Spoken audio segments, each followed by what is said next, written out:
A millionaire finds a girl unconscious in the rain by the road. He takes her to his mansion to save her. But when she wakes up, she says something that changes everything. Hello, viewer. Thanks for joining us. Leave a like and share your thoughts in the comments, along with the city you're watching from. Now let's continue with the story. Adam Donovan, a 40-year-old hotel magnate with dark, precisely trimmed hair and a neat, close-cropped beard, stood by the floor-to-ceiling windows of his corporate suite in the Donovan, Chicago. His eyes, an intense shade of blue, scanned the sweeping view of the city's skyline. Below him, streets buzzed with life, but from the penthouse level, it all seemed remote and far away, like a kingdom belonging to someone else. He prided himself on the elegance of his surroundings, the polished marble floors, the reflective glass walls, and the quiet hum of technology woven seamlessly into the space. Colleagues whispered that he had built an empire from nothing, turning one modest motel into the Donovan Luxury Hotels chain. Yet for all his apparent confidence, there was a distant look in his gaze that hinted at something deeper beneath the polished exterior. An urgent vibration interrupted the hush. Jessica Miller, his 38-year-old assistant with meticulously pinned blonde hair and thin-framed glasses, walked in holding a sleek tablet. "Adam," she said, her voice subdued but efficient, "they're ready in the conference room." Jessica had worked for him nearly a decade, quietly observing the subtle changes in his demeanor over time. It was just enough to notice that he sometimes stared too long at the glittering horizon, as if searching for something. Adam nodded, then walked briskly across the expansive office. Passing a table displaying a single framed photo, an image of a younger Adam beside a rundown house on Chicago's South Side, he hesitated. His father's disapproving face hovered in memory. Adam pushed the recollection aside and continued on. In the conference room, the air felt charged. Tall windows revealed the cityscape, while a colossal wooden table seated a small army of executives. Technology flickered on screens, displaying financial projections. Adam had gathered them to finalize the acquisition of a historic property in a nearby Chicago neighborhood. The plan was to convert the century-old building into a boutique hotel, a move that could raise his brand's profile even further. Preservation activists, however, were mounting pressure. They believed the building was an irreplaceable piece of the city's heritage, and the tension around this deal had grown intense. Adam leaned forward, commanding the room with the same precision he used to manage every aspect of his life. "We are close to securing the Wilcott building. Once the sale completes, we'll begin renovations immediately," he said firmly. The executives exchanged glances of both admiration and unease, fully aware that public opposition could spark controversy. Adam was known for his unyielding focus. If he set his sights on something, he pursued it relentlessly. Despite his unwavering facade, a stir of something else wove through his thoughts that morning. As the meeting concluded, he realized with sharp annoyance that he had left an important folder behind after dining at Le Jardin the evening before. The upscale restaurant, tucked near his private property outside the city, had recently changed management. He'd visited for a discreet meeting, then hurried out when a sudden call diverted his attention. Now that folder, containing sensitive financials for the new acquisition, was nowhere to be found. He turned to Jessica. "Reach out to Le Jardin," he instructed, careful to maintain composure. "I need that folder brought back here immediately." Jessica nodded and typed a note. "Right away," she answered, though Adam sensed unease flicker in her eyes. No one liked to see him lose control of any detail, no matter how small. The day's schedule was relentless, with back-to-back negotiations and phone calls. Still, an uneasy tension gnawed at him. After the final meeting of the morning, Adam escaped to his private office and approached that single photo again. It reminded him of how far he had come, from a cramped, noisy neighborhood in South Chicago to owning an empire that soared above the clouds. Yet, a strange heaviness settled in his chest whenever he considered what he might have sacrificed along the way. He placed the photo face down, as though turning away from an uncomfortable reflection. Outside, thunder rumbled, signaling a gathering storm. In the quiet, immaculate office, Adam Donovan felt a flicker of restlessness that no achievement had ever fully silenced. Adam sat in the back of his black limousine, the city lights distorted by sheets of rain against the windows. Dusk had fallen, and the erratic flashes of lightning illuminated his expression, tightly controlled frustration. Across from him, Michael Reynolds, his 52-year-old driver and longtime confidant, glanced in the rearview mirror. A faint hint of concern etched Michael's otherwise stoic face. "Sir, the roads are getting worse. Flood advisories just came in for some areas near your estate," he said, keeping his tone respectful but direct. Adam's jaw tightened. He hated losing command of even the smallest situation, and a sudden torrential downpour was utterly beyond his control. "Stay the course, Michael," Adam replied, scanning his phone. Jessica's text messages offered no solution. The folder was still missing. He exhaled sharply, recalling that the folder contained a set of confidential financial statements regarding the Wilcott Building project. Rumors of the acquisition had already stirred controversy among local preservationists. If the numbers inside leaked, it might jeopardize the deal and his reputation. Rain pelted the limousine's roof in a relentless cadence. Cars slowed to a crawl, forming a bumper-to-bumper snarl on the highway. Adam drummed his fingers against the leather seat. He rarely made mistakes, and the mere fact that he had misplaced such critical documents infuriated him. Dialing his phone, he contacted Jessica again. "Any update?" he asked, voice clipped. "We spoke with a manager at Le Jardin, but they haven't found it," Jessica replied through the crackling line. "The place is practically empty due to the storm. Maybe it's in there lost and found, or maybe it fell under a table. They're checking again." Adam ended the call with a curt nod. Anxiety simmered beneath his composed exterior. Normally, he'd stride into the restaurant himself, but the storm had hit with an intensity that made travel treacherous. He tried to push the situation from his mind, focusing on the screen that displayed messages from Robert Chen, his 45-year-old corporate attorney, who was preparing final documents for the Wilcott deal. Investors were restless, impatient for the plan's green light. Thunder rattled the car as traffic ground to a standstill. Adam closed his eyes, recalling the days of his youth when a leaky roof and battered windows meant each storm was a threat to his family's meager stability. Back then, water pooling in the kitchen was reason enough to fear the next day's expenses. Now, decades later, he wielded enough money to weather nearly any crisis. Yet the memory of helplessness haunted him, fueling an obsession with control. Lightning lit the interior, revealing tension in Adam's features. He pressed a button to open the partition. "Michael, any chance we can detour?" Michael shook his head. "Gridlock, sir. The main roads to your property are partially flooded. News says some might be closing soon." Adam's phone buzzed, a call from Robert Chen.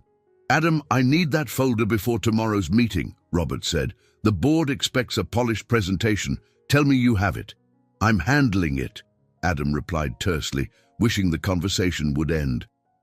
He tapped his phone to disconnect, then took a steadying breath. Pressure from all sides was mounting, leaving him feeling cornered in a way he despised. Through the rain-streaked glass, the city lights blurred into an indistinct glow. Lightning flashed again, illuminating Adam's reflection. For a moment, he stared at his own eyes, spotting a flicker of vulnerability that unsettled him. He quickly straightened his posture. The storm outside roared on, and the roads continued to snarl with accidents and stalled vehicles. Still, he was determined to press forward. "Keep going," he ordered Michael. "I refuse to be stopped by a little rain." "Yes, sir," came the calm reply. The limo inched along. The swirling wind seemed to mock Adam's attempts to maintain command. Rain battered against the windows, echoing the pounding of his pulse. Every second lost, every yard barely gained, stoked the frustration swirling within him. Far ahead, beyond the sheets of water, his estate awaited, along with a worry he couldn't quite quell, no matter how hard he tried. Barely visible through the downpour, the wrought-iron gates to Adam Donovan's secluded estate finally appeared. The limousine's headlights cut through sheets of rain, revealing a private drive lined by tall oak trees whipping in the wind. Each clap of thunder vibrated through the car, underscoring the mounting sense of urgency. Michael guided the vehicle slowly toward the entrance, careful not to swerve on the slick pavement. Adam peered through the windshield and felt a rush of relief that he was at last approaching home. The prospect of a warm interior and a plan to retrieve his missing folder brought a surge of determination.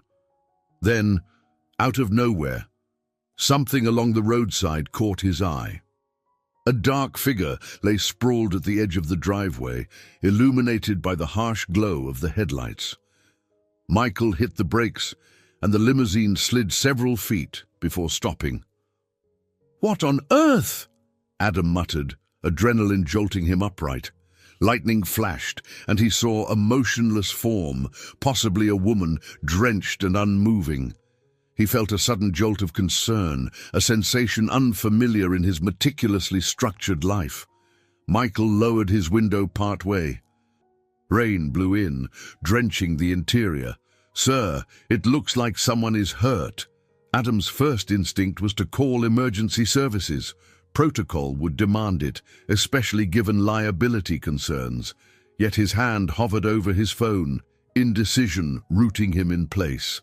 The storm had caused communications to be unreliable, and every minute spent waiting on assistance could worsen the situation. He thought of the times he'd seen people turn a blind eye to suffering on the streets when he was growing up. "Open the door," he finally said.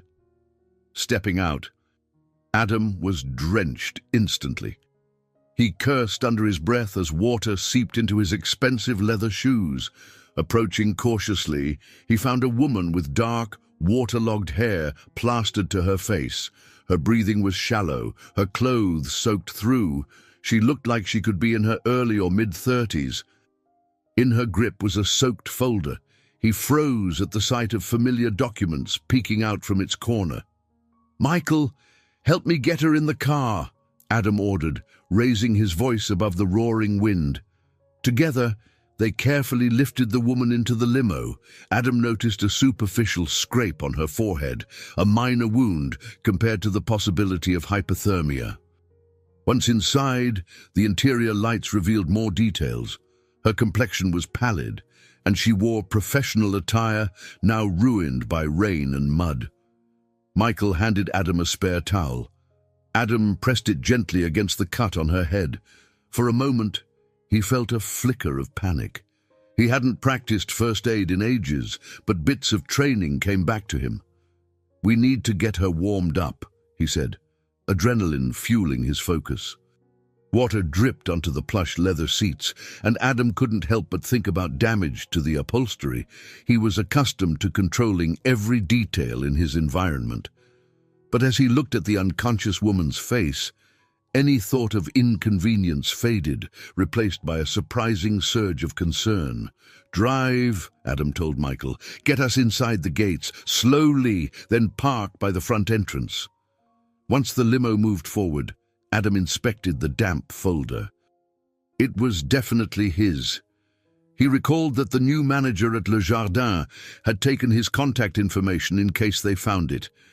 Could this woman be that manager? The puzzle pieces formed in his mind, stirring new questions. Why was she here, alone, in the middle of a downpour? He pressed his fingers to the woman's wrist, relieved to find a weak but steady pulse. Satisfied she was alive, he set the folder aside. The gates creaked open automatically, and the limo pulled onto a circular driveway. The mansion lights shimmered through the rain, an imposing sanctuary in the storm. Moments later, Adam scooped the woman into his arms, lightning forked overhead, as if marking the significance of the moment. He strode toward the grand double doors, the unconscious stranger cradled against him. 1,000 concerns surged through his mind, yet for the first time in years he acted out of instinctual compassion rather than cold calculation. The foyer of Adam's mansion gleamed under soft, recessed lighting. Polished marble stretched across the floor, reflecting the massive chandelier overhead. Cradling the unconscious woman, Adam felt the chilly, air-conditioned space contrast sharply with his soaked clothing. Martha Sullivan, his 60-year-old housekeeper with gentle grey hair and a motherly demeanor, rushed forward as soon as they entered. "Oh my goodness, Mr. Donovan!" she exclaimed, her eyes wide behind wire-rimmed glasses. "Bring her this way." They navigated through the impressive hall, adorned with modern art and tasteful decor, until they reached a luxurious guest suite. A king-size bed with crisp, white linens waited, its gold and navy accents echoing the subdued opulence of the mansion. Adam gently laid the woman on the bed, and Martha began examining her with practiced caution. "Sir, she's very cold," Martha said, pulling a blanket over the woman's drenched business suit. "We should remove these wet clothes and get her into something dry." Adam hesitated. "Right, of course," he muttered, then glanced at his own soaked attire. He'd never let a stranger stay in his home without calling an ambulance or sending them to a hospital. Yet the phone lines were unreliable in this storm, and deep down he wanted to keep this situation private until he understood it fully. Water trickled from his hair onto his brow, and he realized he was still shivering. "Martha, I'll go change. You handle what you can for her. Let me know if she comes around." He paused, raking a hand through his damp hair. "Be gentle," Martha nodded, her expression both empathetic and curious. "Yes, sir, I'll come find you if she wakes." Retreating to his own suite, Adam shrugged off his soaked blazer, shirt and shoes. As he changed into a dry sweater and pants, questions pounded his mind. Why had this unknown woman come to his private estate in the middle of such a storm? And why on earth was she clutching the exact folder he'd lost at Le Jardin? He pulled a small medical kit from a bathroom cabinet and returned to the guest room. He found Martha tending to a minor cut on the woman's forehead, having already dressed her in a soft cotton robe. "The bleeding is superficial," Martha reported. "Nothing to worry about. She's just exhausted and probably a bit bruised from whatever caused her to collapse." Adam nodded, stepping closer. The woman's face was peaceful yet etched with tension, as if she'd been fighting her own battles, even while unconscious. A faint bruise on her arm hinted at a rough tumble. He felt an unsettling pang in his chest, something akin to guilt.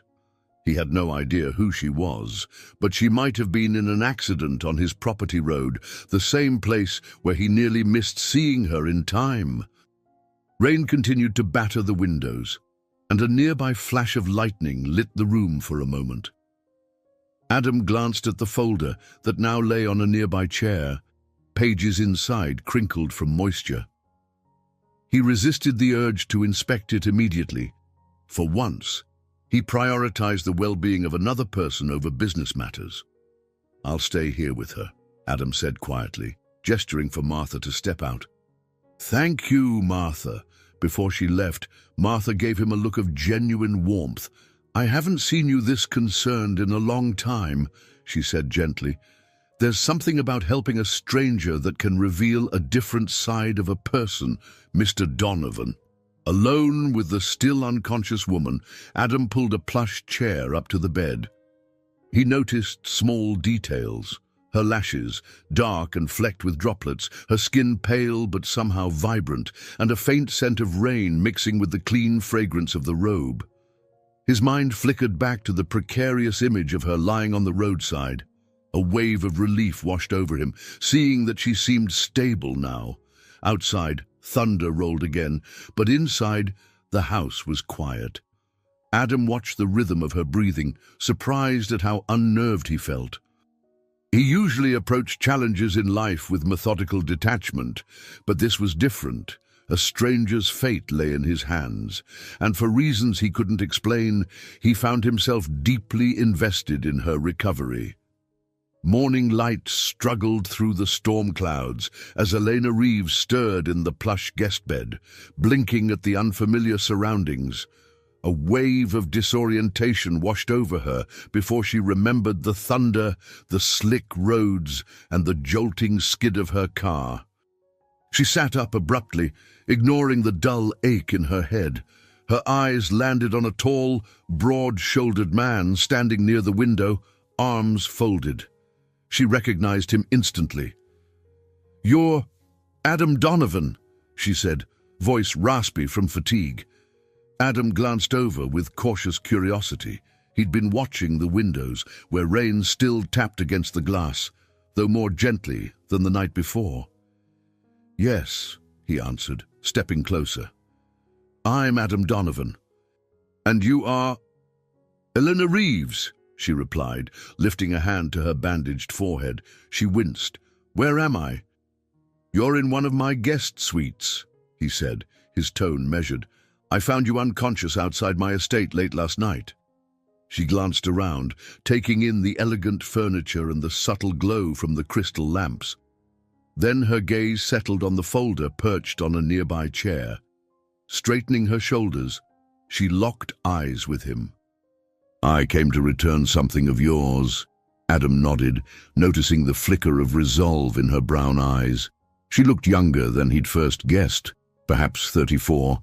Yet her expression carried a determined intensity. Her dark hair fell around her shoulders in damp waves. "So it seems," he acknowledged. "You have my folder. How did you get it?" Elena pressed her lips together and took a slow breath. "I'm the new manager at Le Jardin, the restaurant near your property. Last night, I was closing up when I noticed the folder you'd left behind. It has important financial documents about some hotel deal. I tried to call the number you left with us, but the lines were spotty because of the storm. I thought I'd just drive over and drop it off since it's urgent." She paused, rubbing her temple. "I didn't expect the roads to be so slippery." Adam blinked, his guarded expression softening slightly. He recalled how she'd been clutching the folder even as she lay unconscious. "You managed to get here," he said quietly. "But then, what happened?" Elena frowned, the memory returning in disjointed fragments. "My car slid near the entrance, lost traction in the rain. I guess I must have hit my head and blacked out before I could press the gate's intercom." A silence settled between them as each absorbed the implications. Adam's mind spun. He couldn't ignore that this woman had put herself at risk to do something responsible, maybe even honorable. It challenged his usual assumption that people rarely acted with such integrity unless they had an angle. He cleared his throat. "You should have called an ambulance instead of driving," he said, though he knew that if the roles were reversed, he might have done the same thing. Eleanor gave a weary laugh. "I was worried you'd miss a critical meeting if those documents got leaked or fell into the wrong hands. People talk, Mr. Donovan, and your name carries weight. I didn't want to be the reason a deal went sideways, or the reason your proprietary information got scattered." Adam felt both appreciation and embarrassment mingle in his chest. For a moment, the cold, businesslike persona he wore slipped. "Well, thank you," he said, unsure what else to say. Elena's eyes traveled across the luxurious bedroom. "You're not the kind of man I expected." He stiffened. "And what did you expect?" "Someone more distant," she admitted, then shrugged. "But you brought me inside rather than just calling 911. That tells me you're not exactly the ruthless mogul people make you out to be. Adam's gaze flickered, a muscle tensing in his jaw. I prefer handling matters directly. I don't like leaving things to chance. She carefully swung her legs over the side of the bed, testing her balance. Well, I appreciate that, especially last night. This place is extravagant, but I wouldn't have guessed it'd feel so safe. He stepped back, giving her space. Outside, the rain began to taper off. Inside, an unspoken tension filled the air. Adam realized that in less than 24 hours, his carefully controlled world had shifted. Elena, a woman he'd never met before, had challenged more than his routine. She'd challenged his perspective. And if the steady, searching look in her eyes was any indication, the transformation had only begun. The power flickered just as Elena and Adam were finishing a quiet conversation in the mansion's expansive living room. With a sudden pop, every light shut off, plunging the corridors into darkness. Outside, the storm still raged, though less violently than before. Elena stood by a tall window, lightning occasionally illuminating her reflective silhouette. The silence that followed the power outage made her heartbeat sound impossibly loud in her own ears. "Generator must have failed," Adam muttered, grabbing the flashlight he kept on a side table. His voice held a tinge of annoyance. He was unaccustomed to technology failing in his meticulously maintained home. He tilted the beam of light across the wide room, guiding Elena toward the kitchen. "Let's see if there's any chance of getting the backup circuits online," he said. Martha crossed their path, her tone practical and calm. "Mr. Donovan, we have extra lanterns and candles stored in the pantry. I'll bring them out so you're not completely in the dark." Elena nodded, offering a grateful smile. Though her forehead still bore a slight ache from her mishap on the road, she felt compelled to be helpful. "I can check the cabinets, maybe put something together for dinner," she suggested, remembering the storm had kept them both from eating a proper meal. Adam directed his flashlight around the massive kitchen, a space equipped with state-of-the-art appliances that seemed rarely used. Opening a sleek stainless steel fridge, he realized with some embarrassment that he had no idea how to prepare a meal in his own home. He paused, stepping aside for Eleanor as she pulled out fresh vegetables and various ingredients. "You know," she teased gently, "most gourmet kitchens in big mansions are more for show. But we can improvise. I've worked in restaurants across the country, so one dinner in the dark won't scare me." Minutes later, the flicker of lanterns and candles lent a soft glow to the marble countertops, casting dancing shadows. Rain continued its rhythmic tap against the windows, while thunder rumbled in the distance. Elena moved with quiet confidence, chopping herbs and sautéing onions in a pan she found tucked in a lower cabinet. Meanwhile, Adam searched through a nearby wine refrigerator and emerged with a vintage bottle. He carefully wiped off a thin layer of dust on the label. "This is a 1990 Chateau Margaux," he said, holding it up to the candlelight. "I've been saving it, but I suppose if there's ever a time for a special occasion, this might be it." Elena flicked her gaze between him and the wine, amused.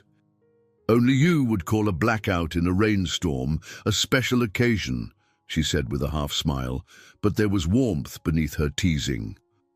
Once the meal was ready, simple roasted chicken and vegetables served with freshly toasted bread, Adam led her to the formal dining room, which looked surprisingly grand by candlelight.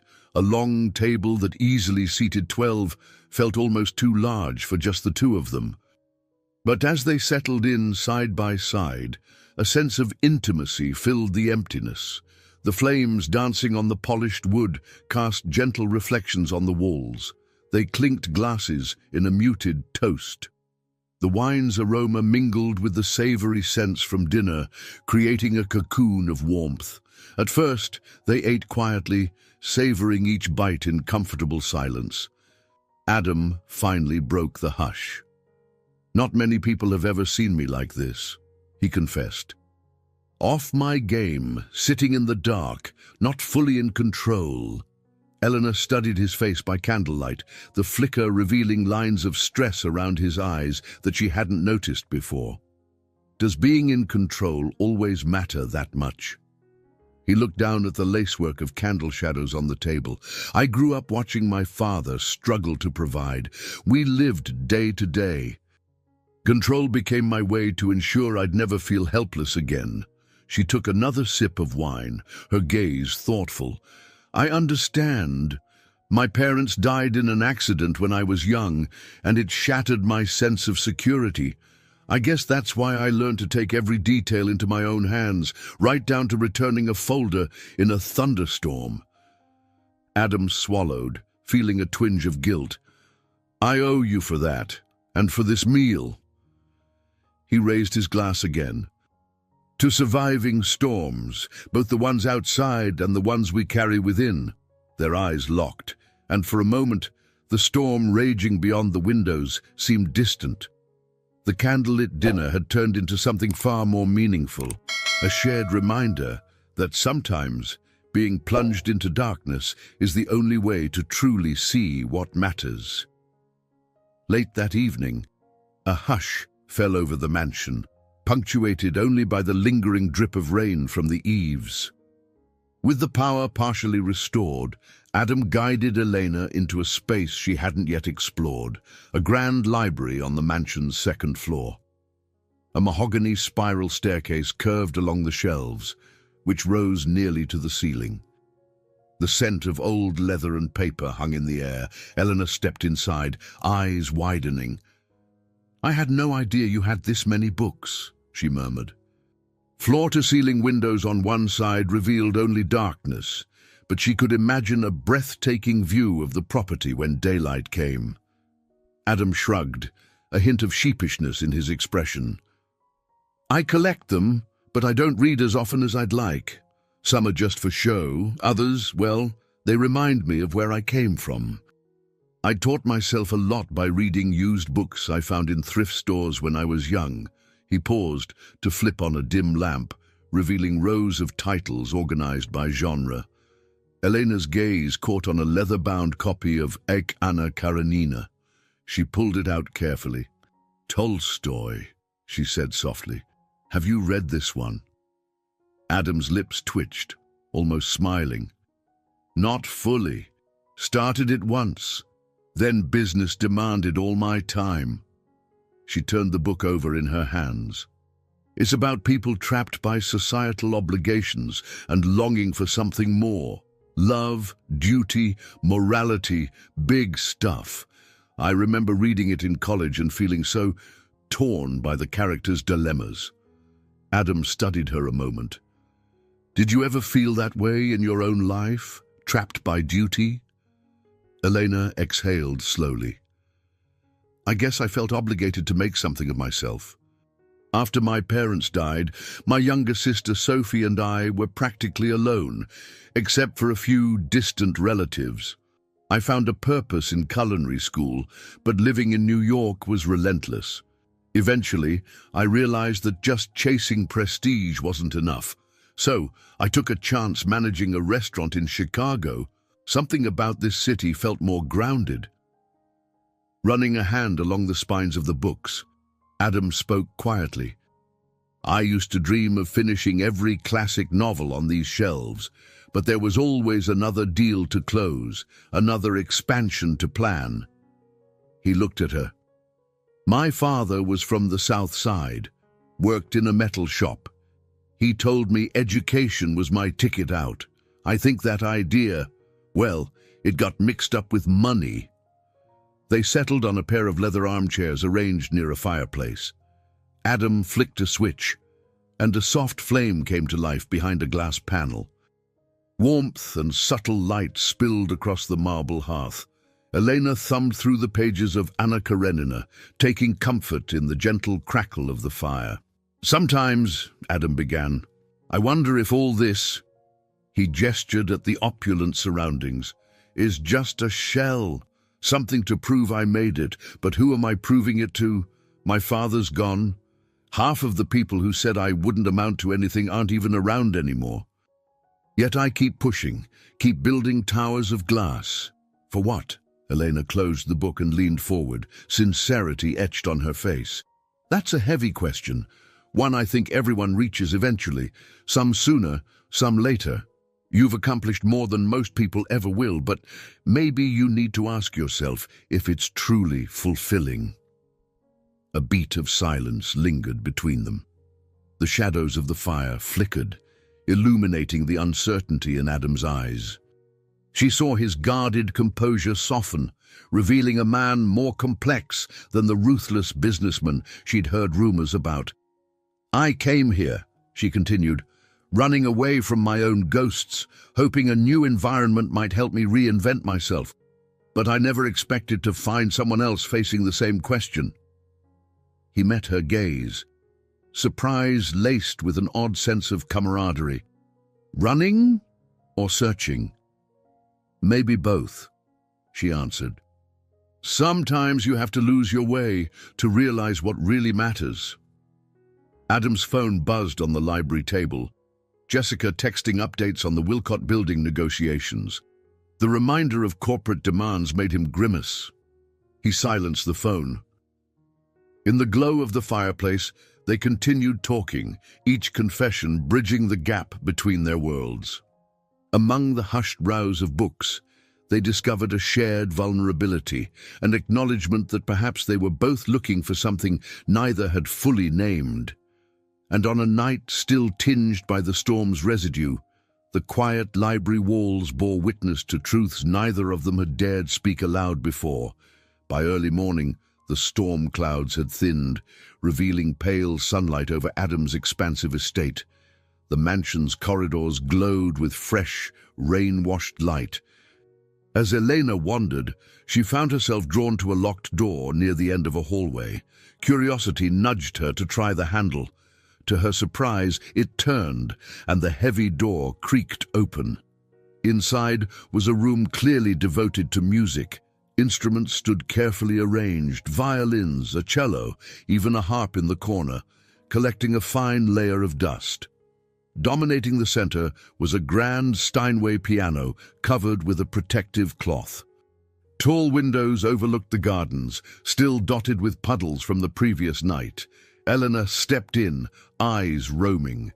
She noticed framed photos along one wall. A young Adam, barely in his 20s, seated at a smaller, upright piano, wearing a hesitant smile.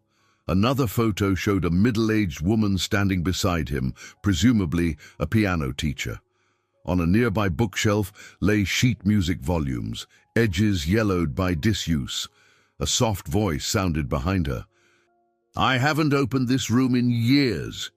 She spun around to see Adam in the doorway. His expression was guarded, as though she'd uncovered a secret he wasn't sure he was ready to share. I'm sorry, Eleanor said quietly. I wasn't snooping, He held up a hand, shaking his head. No need to apologize. I never locked it to keep people out. More to keep my memories contained. She studied him, noticing how his shoulders tensed at the threshold. You used to play, Adam nodded, stepping forward. He paused by the piano, resting a hand on the cloth. When I was a teenager, I worked odd jobs to afford lessons from a local teacher, Mrs. Jenkins. She believed I had real talent. He shrugged as if discarding the notion. Then life got complicated, and I had to choose between practicing piano and working extra shifts to pay bills. Eventually, business overshadowed music entirely. Gently, Elena removed the cloth to reveal polished ebony. A swirl of dust floated in the morning light. Do you ever miss it? His face flickered with a hint of longing. Sometimes, he admitted, but I've told myself it's a waste of time. No monetary gain, no furthering of my goals. Elena raised an eyebrow, remembering the passion in his voice when he spoke about achievements. Not everything in life has to revolve around profit. Adam sighed, looking genuinely conflicted. I know, That was just the only measure of success I understood for a long time. She gestured toward the piano bench, inviting him to sit. He hesitated, then lowered himself onto the cushion. The wood creaked slightly, as if welcoming him back. Heart pounding, he placed his hands on the keys. At first, a stiff chord echoed in the room, dissonant from years of neglect. But he tried again, coaxing out a gentle arpeggio. Despite the dust on the keys, the Steinway's tone was rich and resonant. Elena leaned on the side of the piano, watching him struggle through a section of Chopin's Nocturne in E-flat major. He stumbled over a few notes but continued, determined. Slowly, the melody took shape, weaving a wistful lullaby through the sunlit room. When he finished, an unsteady hush followed. Elena felt a tightness in her throat. "Adam, that was beautiful. You still have it in you." He exhaled a breath he seemed to have been holding for years. "I'd forgotten how this feels." "Elena," he began, turning on the bench to face her, "I've spent so long believing that success equals never looking back. But every note I play, I realize how much I've missed and how much of myself I've buried." She reached out, laying a hand on his shoulder. "Maybe it's time to unbury it." A faint tear glistened at the corner of Adam's eye before he blinked it away. He couldn't recall the last time he'd felt so raw, so exposed. Elena didn't look at him with pity or judgment, but rather a quiet understanding. In that moment, the music in the air spoke volumes neither could put into words. For Adam, it was the first true note of a new composition, one that was as much about rediscovering lost passions as it was about breaking down the walls he had spent his life constructing. Later that afternoon, Elena decided to whip up a light brunch in the mansion's sprawling kitchen. Natural daylight poured through the high windows, illuminating marble countertops and stainless steel appliances. She hummed softly, mentally sorting through a mental checklist of ingredients. Though she still felt a mild tenderness in her head from the prior night's accident, cooking had always been her solace. She reached for a paring knife to slice tomatoes, but her grip slipped. The blade nicked her index finger, sending a sharp sting through her hand. Elena hissed in pain as a bright bead of blood welled up. Adam appeared in the doorway, his senses attuned after hearing her startled gasp. Without hesitating, he rushed forward. "Let me see," he said, taking hold of her wrist with surprising gentleness. "I'm okay," she replied defensively, but the sting made her wince. Adam guided her to the sink, carefully rinsing the cut under cool water.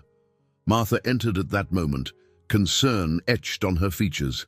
Adam waved her off with a calm expression. "I've got this, Martha.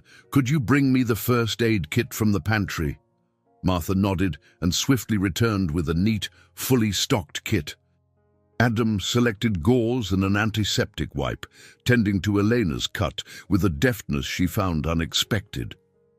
"You're surprisingly good at this," she murmured. He offered a faint smile, busy wrapping her finger. "I learned first aid years ago because of insurance requirements for my hotels. Then I realized it was just useful knowledge to have." Elena flexed her hand after he finished. "Thanks," she said softly, meeting his gaze. Something fluttered in her chest as she glimpsed his expression, an odd mix of concern, relief, and lingering guilt. They moved to a small breakfast table by the window. Warm sunlight made the room glow, a stark contrast to the raging storm that had forced them together only a day ago. Adam noticed her trying to avoid putting pressure on her freshly bandaged finger. "Let me handle the rest of the slicing," he offered. She allowed herself a short laugh. "All right, but no injuries allowed under your watch." Adam's movements were precise as he chopped tomatoes and fresh basil. Elena observed him with growing intrigue. For years, she'd heard rumors. Adam Donovan was the unfeeling mogul who crushed obstacles underfoot. Yet here he stood, slicing vegetables, a small bandage on her finger testifying to his unexpected kindness. Between motions of the knife, Adam pulled up the sleeve of his sweater, exposing a faint scar on his left forearm. Elena's curiosity piqued. What happened there? His posture stiffened slightly. It was years ago, he explained. I worked in a metal shop at 16, after school. An accident with a piece of sheet metal. I was careless, too busy worrying about bills to pay attention. She glanced at the thin, silvery line that he wore like a hidden marker of the past. I have a few scars myself, she admitted, showing him a faint mark on her chin. A bike accident when I was 10. My sister Sophie dared me to ride down this steep hill in Brooklyn. One wrong move and, well, gravity took over. Adam found himself chuckling at the imagery. So you've always been daring? She leaned back in her chair. I had to be. Life doesn't often knock politely on the door. It breaks it down. You either hide or learn to push back. For a moment, they sat quietly, each reflecting on the memories etched into their skin. It struck Eleanor how sharing something so small, a cut on the finger, a long-ago scar, could lead to an unexpectedly intimate connection. She wondered how many others had glimpsed Adam's vulnerabilities. Judging by his demeanor, the answer was probably very few. Finally, Adam cleared his throat. The roads might open up again soon, but the news says there's still some flooding in places. You might have to stay another day or two.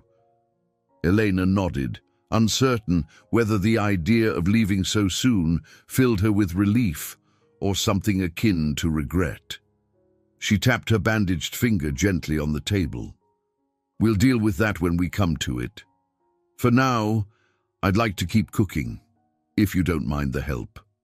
He handed her the chopped tomatoes with a cautious smile. I suppose there's no harm in that. Just be careful with the knives. An unspoken warmth lingered in the air. The mansion's cold grandeur softened a touch each time they revealed a piece of themselves, however small. Sometimes, Elena mused, it's precisely those minor injuries that open the door to healing wounds buried far deeper. With the skies clearing outside, soft afternoon light brightened the mansion's living spaces.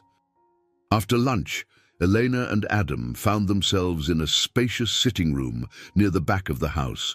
A glass wall offered a sweeping view of the gardens, still drenched and glistening. They settled onto a comfortable sofa, and Martha brought them tea before quietly disappearing, leaving them alone with their thoughts. Elena sipped from her teacup, noticing Adam's gaze wandering to a row of framed photographs on a nearby table. She rose and walked over, picking up one of the pictures. It showed a young Adam standing in front of a modest brick building. A faint sign in the corner read, Donovan Inn. This was your first hotel?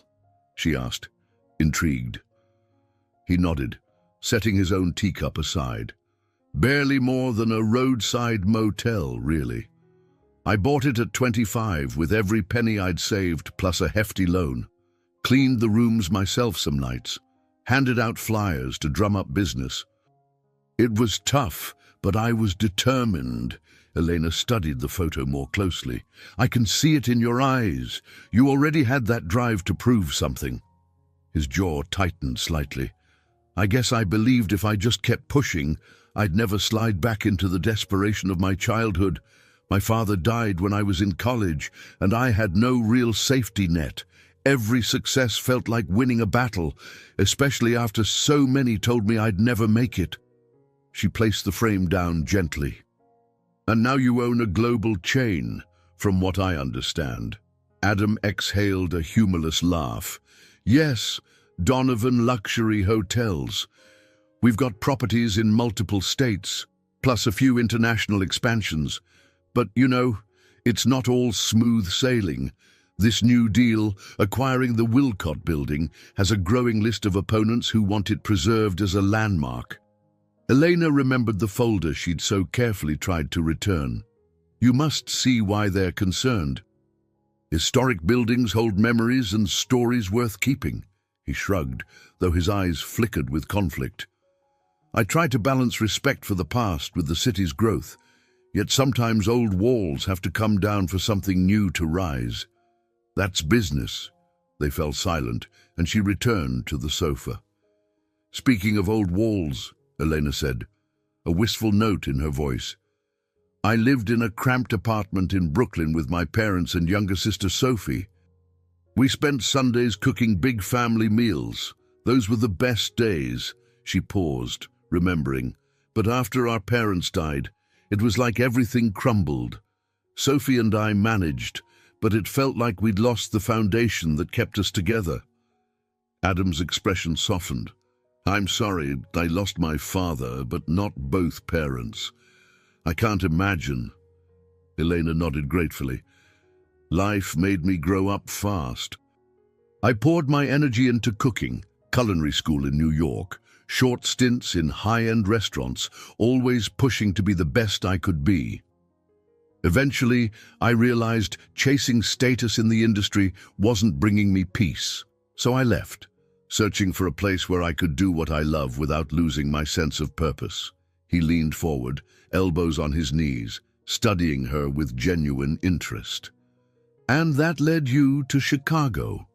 She shrugged. Sort of. I heard the restaurant near your property, Le Jardin, was under new ownership and needed a fresh start. The city itself has a certain grit and warmth. Felt like a place where I could build something meaningful instead of just chasing stars or Michelin ratings. A gentle hush followed, broken only by the distant drip of water off the eaves. Elena turned to Adam, noticing he seemed pensive, as though her words resonated more deeply than he let on. Eventually, he cleared his throat. Building something meaningful, he echoed, glancing at the dusty piano they'd discovered earlier. It's strange how we chase achievements, but sometimes we miss the meaning that comes from things we can't measure, like family, memories, or even the power of a storm to bring two strangers together. She looked at him, touched by the candor in his voice. We can't always quantify the important stuff, she agreed. Adam offered a faint smile and reached for his tea again. Outside, a patch of sunlight broke through the thinning clouds, casting a warm glow across the manicured lawns. It felt like a peaceful interlude, a shared pause in the middle of life's uncertainties. Together, they sat in that quiet space, steeped in the stories of how they each became who they were, wondering, perhaps, how those stories might change now that their paths had intersected. By late afternoon, the calm after the storm seemed almost serene. The mansion's grandeur felt less imposing in the gentle sunshine streaming through expansive windows. Elena found herself in Adam's office, a space she'd only glimpsed briefly before. Its minimalist design was dominated by a massive glass desk overlooking the lush grounds.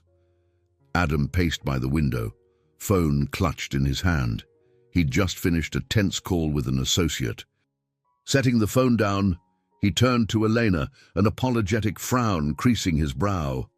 I'm sorry you had to hear all that.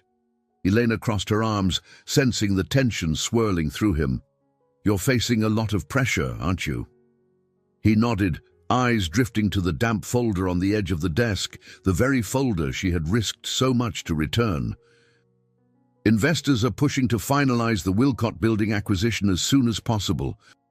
They want to see the property leveled and rebuilt into a boutique concept that maximizes profits. She studied him closely. What about the preservationists? Adam exhaled, frustration evident in his voice. Their stance is that the Wilcott building represents part of Chicago's heritage, old architecture with historical significance. But from a business standpoint, it's falling apart. Renovating it to meet modern codes would cut deeply into our margins. He paused, then ran a hand through his neatly trimmed hair. Look, I've built my career on making tough decisions. This is just another one. Elena noticed how his entire posture stiffened, as if bracing for conflict. She stepped closer, her eyes unwavering. But what if tearing it down means losing something irreplaceable to the community? Doesn't that matter? His jaw tightened. In my world, the bottom line often decides what matters. There was a trace of bitterness in his tone. I know how that sounds, ruthless maybe, but if I keep giving ground, I'll lose my investors' confidence. And once I lose that, everything I've built could unravel. Elena felt a surge of indignation. She recalled nights spent perfecting menus, ensuring every dish did justice to the culinary traditions she cherished. I get that business involves tough calls, but this city you claim to love is more than a profit center. The Wilcott building isn't just bricks and mortar. It's people's memories, their stories. You can't put a price on that. He shot her a sharp look. You're making it sound black and white. It's not. Either I compromise the expansion plan or I risk my entire network. So many jobs and futures hinge on Donovan Hotel's success. She shook her head, frustration mounting. Seems like you already made up your mind. Profits first. The same mentality that led you to push your staff at Le Jardin so hard when you visited. Everyone talked about how you demanded perfection without understanding what they were going through. She regretted the harshness the moment it left her lips, but didn't retract it. Adam's stare hardened.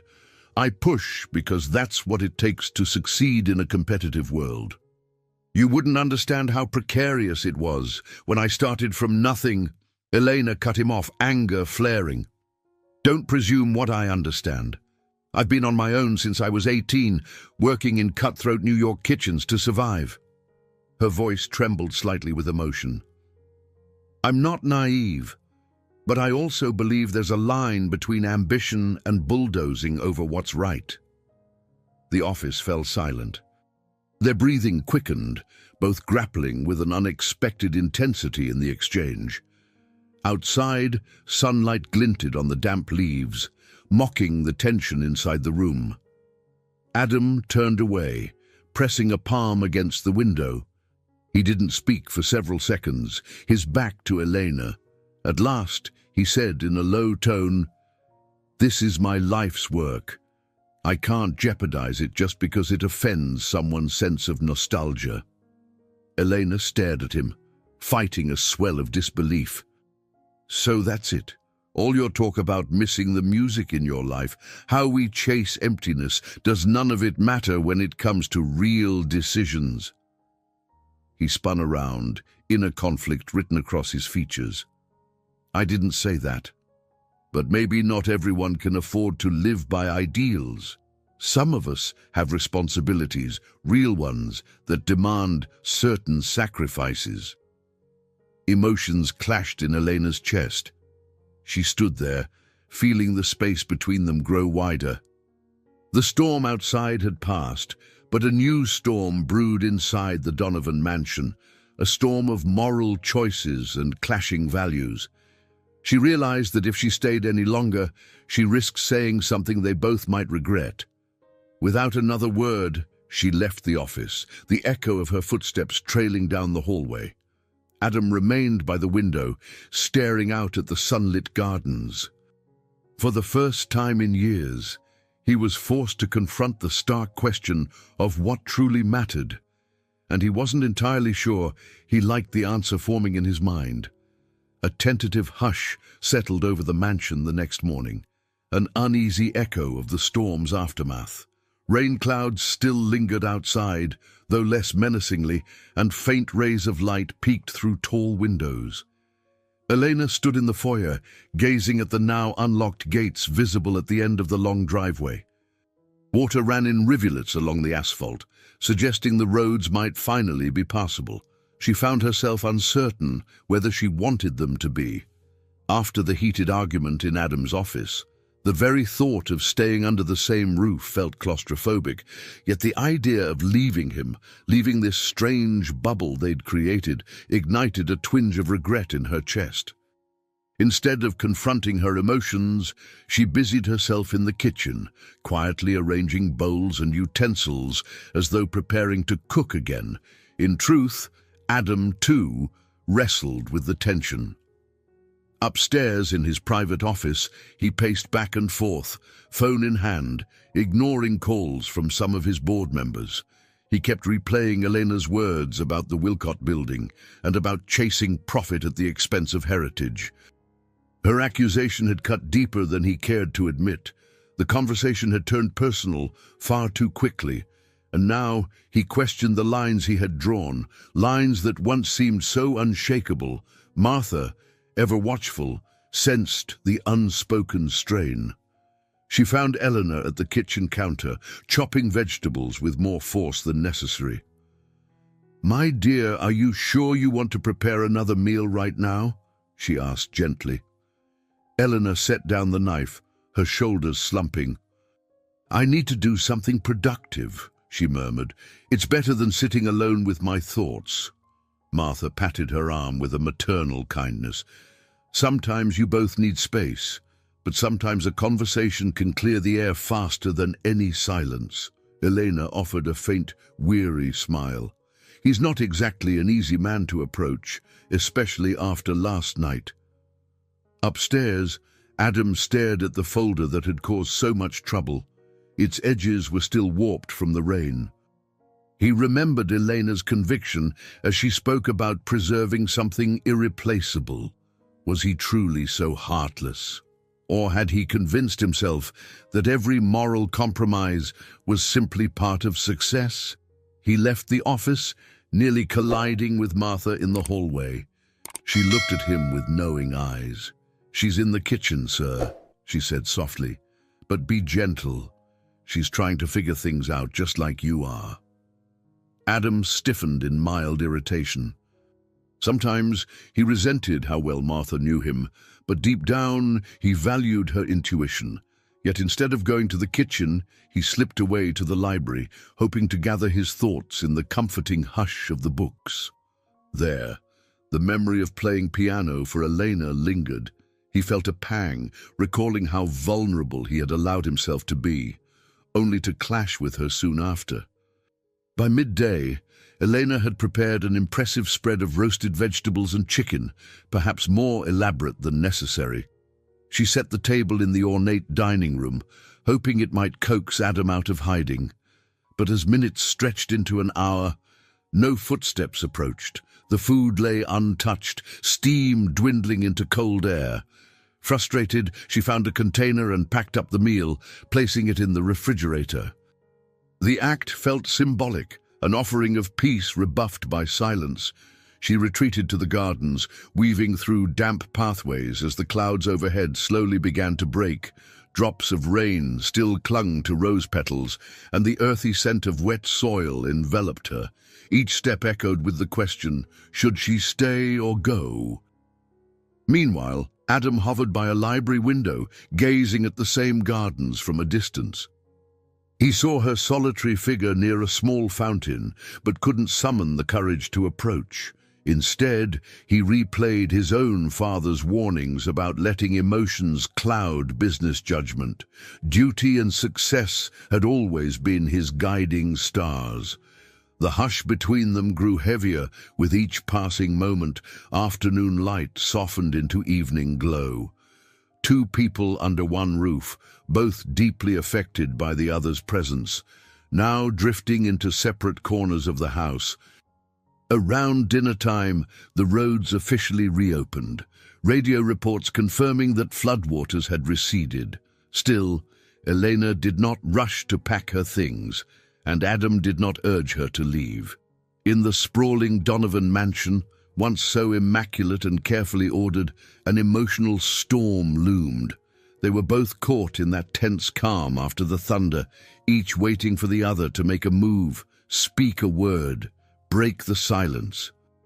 Night crept in, bringing with it a hush that settled over every corridor. Though the worst of the physical storm had passed, a different tempest swirled within Adam and Elena, weighing on their hearts. As Elena stood at one of the mansion's tall windows, she noticed an odd flicker of light coming from the direction of the kitchen. Fearing a power surge, she hurried across the darkened hallways.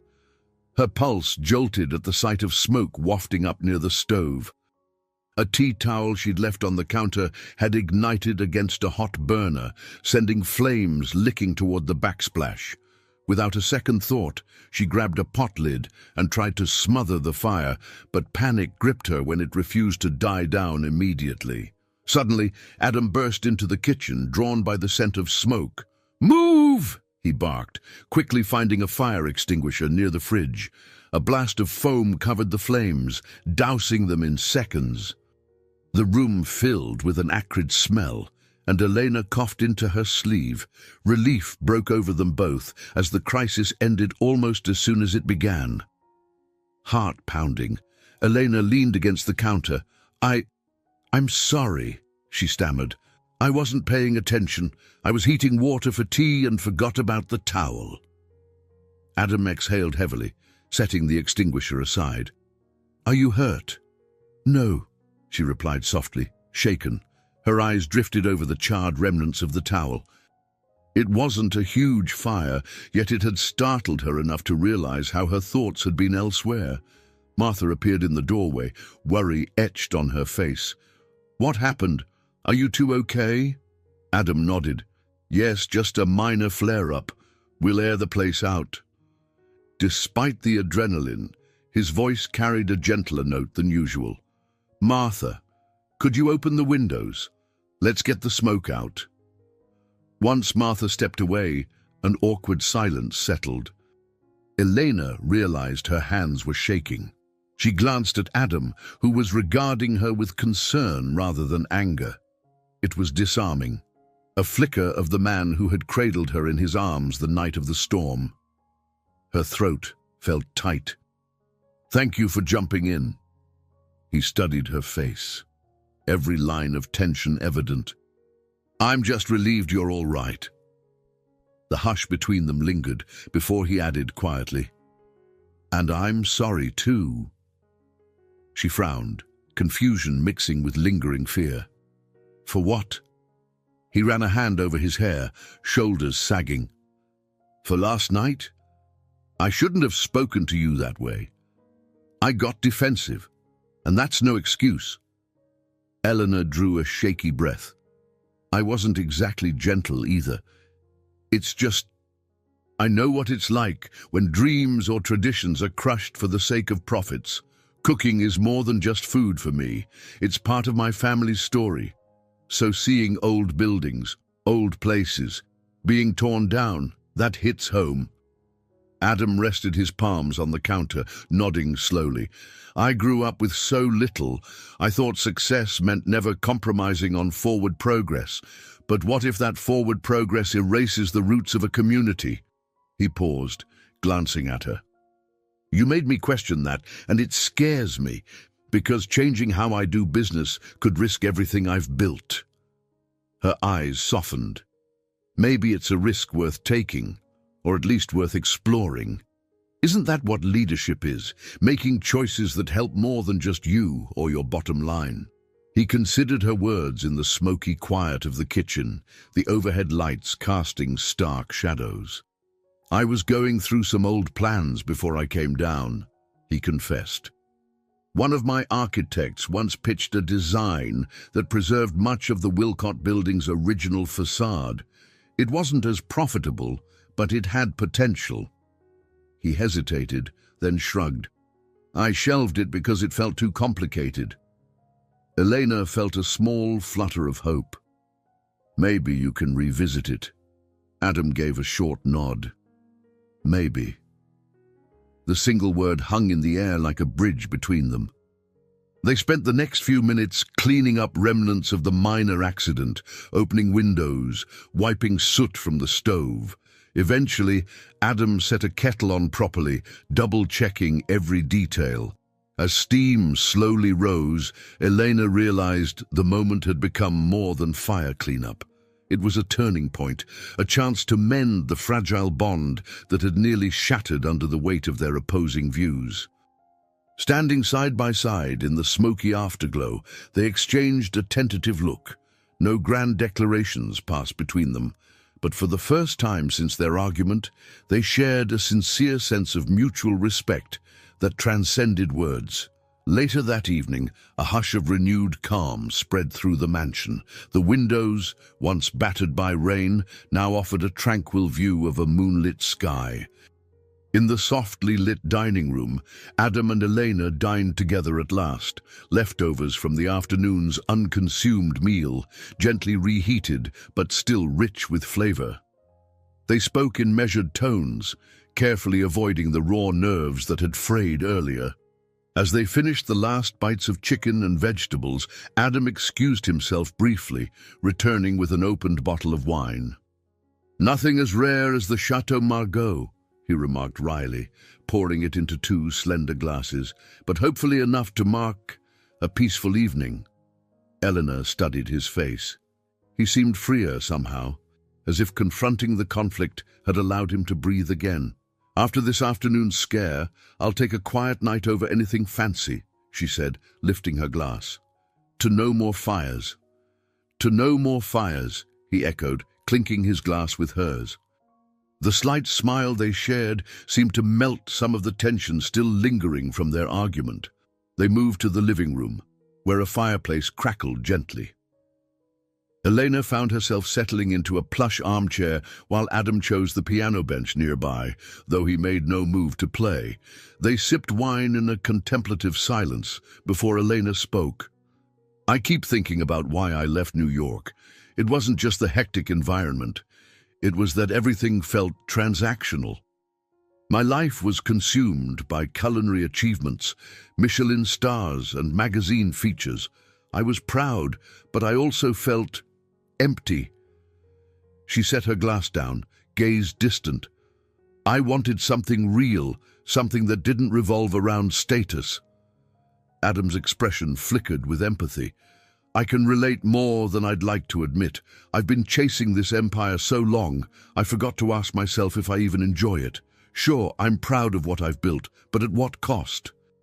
A lonely mansion, colleagues who fear me more than respect me, and personal relationships that never seem to last." Elena arched a brow. "Seems we're both re-evaluating. Maybe that's why I ended up in Chicago. Or why you opened your door instead of calling an ambulance that night." He inhaled, letting the memories wash over him. "When I saw you lying in the rain, unconscious, I realized that no matter how much control I try to have, life can still flip everything upside down, and for once, I acted on instinct, human instinct, not business logic." She offered a small smile. "You know, you say you're ruthless, but from what I've seen, there's a lot more compassion in you than you let on." Adam's gaze dropped to the piano keys, where his fingertips traced along their smooth surface. "It's buried under years of telling myself vulnerability is weakness. That's what my father instilled in me after he worked so hard just to keep a roof over our heads."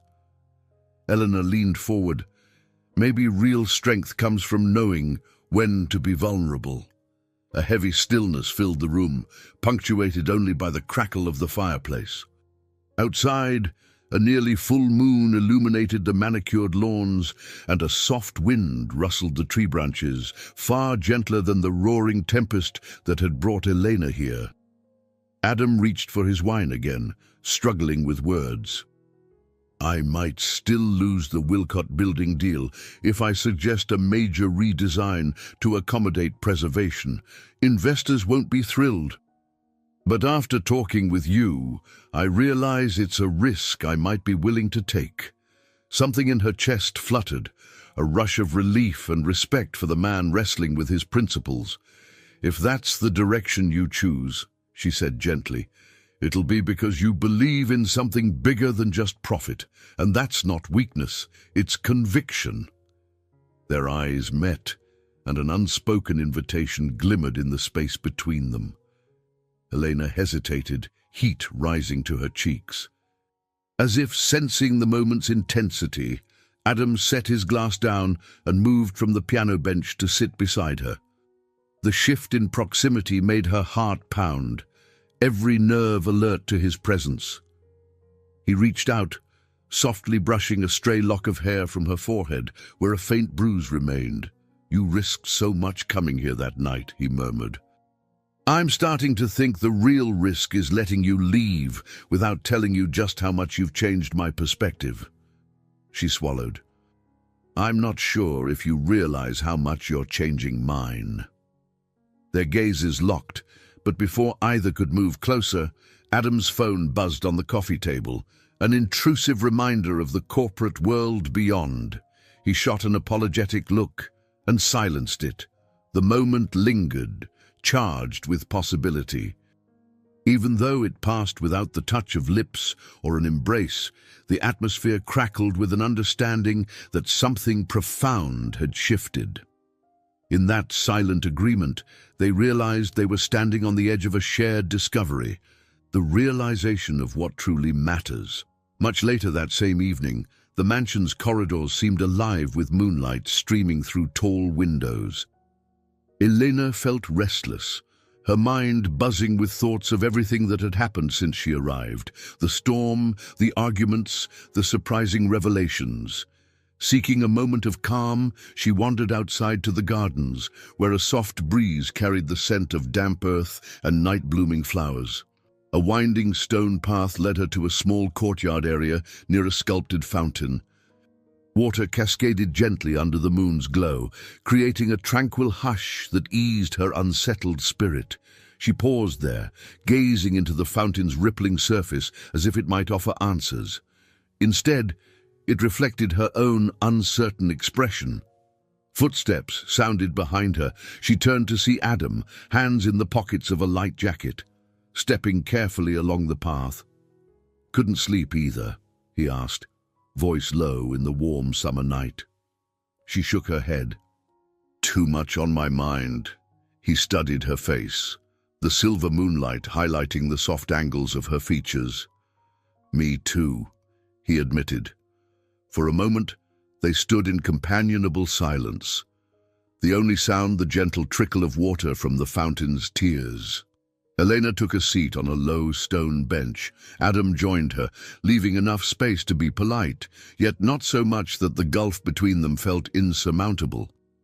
They were close enough that she could sense the warmth radiating from his body in the mild night air. "I've never quite lived through such a whirlwind," she said, watching a drop of water run down the side of the fountain. "I came here to drop off a folder, thinking it would be a quick errand, and now I'm rethinking my entire life." Adam exhaled a soft laugh. "Believe me, it's mutual. You challenged me in a way no one else has. Usually, people either avoid telling me things I don't want to hear, or they're too intimidated to speak up. He paused, searching for the right words. "You saw right through my armor." She turned to face him. A hush embraced them, the moon lending an almost ethereal aura to the manicured hedges and softly swaying trees around them. "It's not just me. You opened up more than I'd ever expect from, well, the Adam Donovan I read about in business magazines."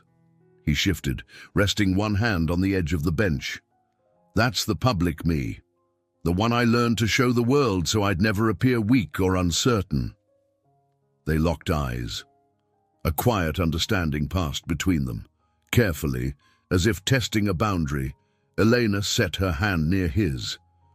Their fingertips brushed, an electric spark in that single contact. Adam's heartbeat thudded in his ears. Without overthinking, he gently enfolded her hand in his. She felt the contrast of his large palm against hers, calloused in places from old manual labor he rarely mentioned. There was no dramatic music, no thunder or lightning this time. Just the steady murmur of the fountain and the whisper of a breeze rustling nearby foliage. Yet the significance of that simple handclasp was profound. It was the meeting of two people who, days ago, had been strangers, and who now seemed to hold some unspoken promise in their shared grasp. Elena's cheeks warmed, and she lowered her gaze for a moment. I don't quite know what this means," she admitted softly. Adam squeezed her hand gently. "Neither do I. Maybe it doesn't have to mean anything definitive right now. Just that we're here." That we're letting ourselves be here. She nodded, thoughts drifting to the restaurant she managed, the uncertain future of her career, and even her sister Sophie, who was expecting to hear updates soon. But for tonight, she allowed herself to exist in this moment.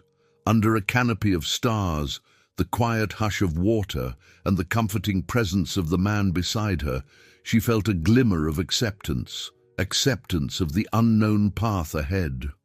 Finally, Adam cleared his throat. "I want to show you something," he murmured.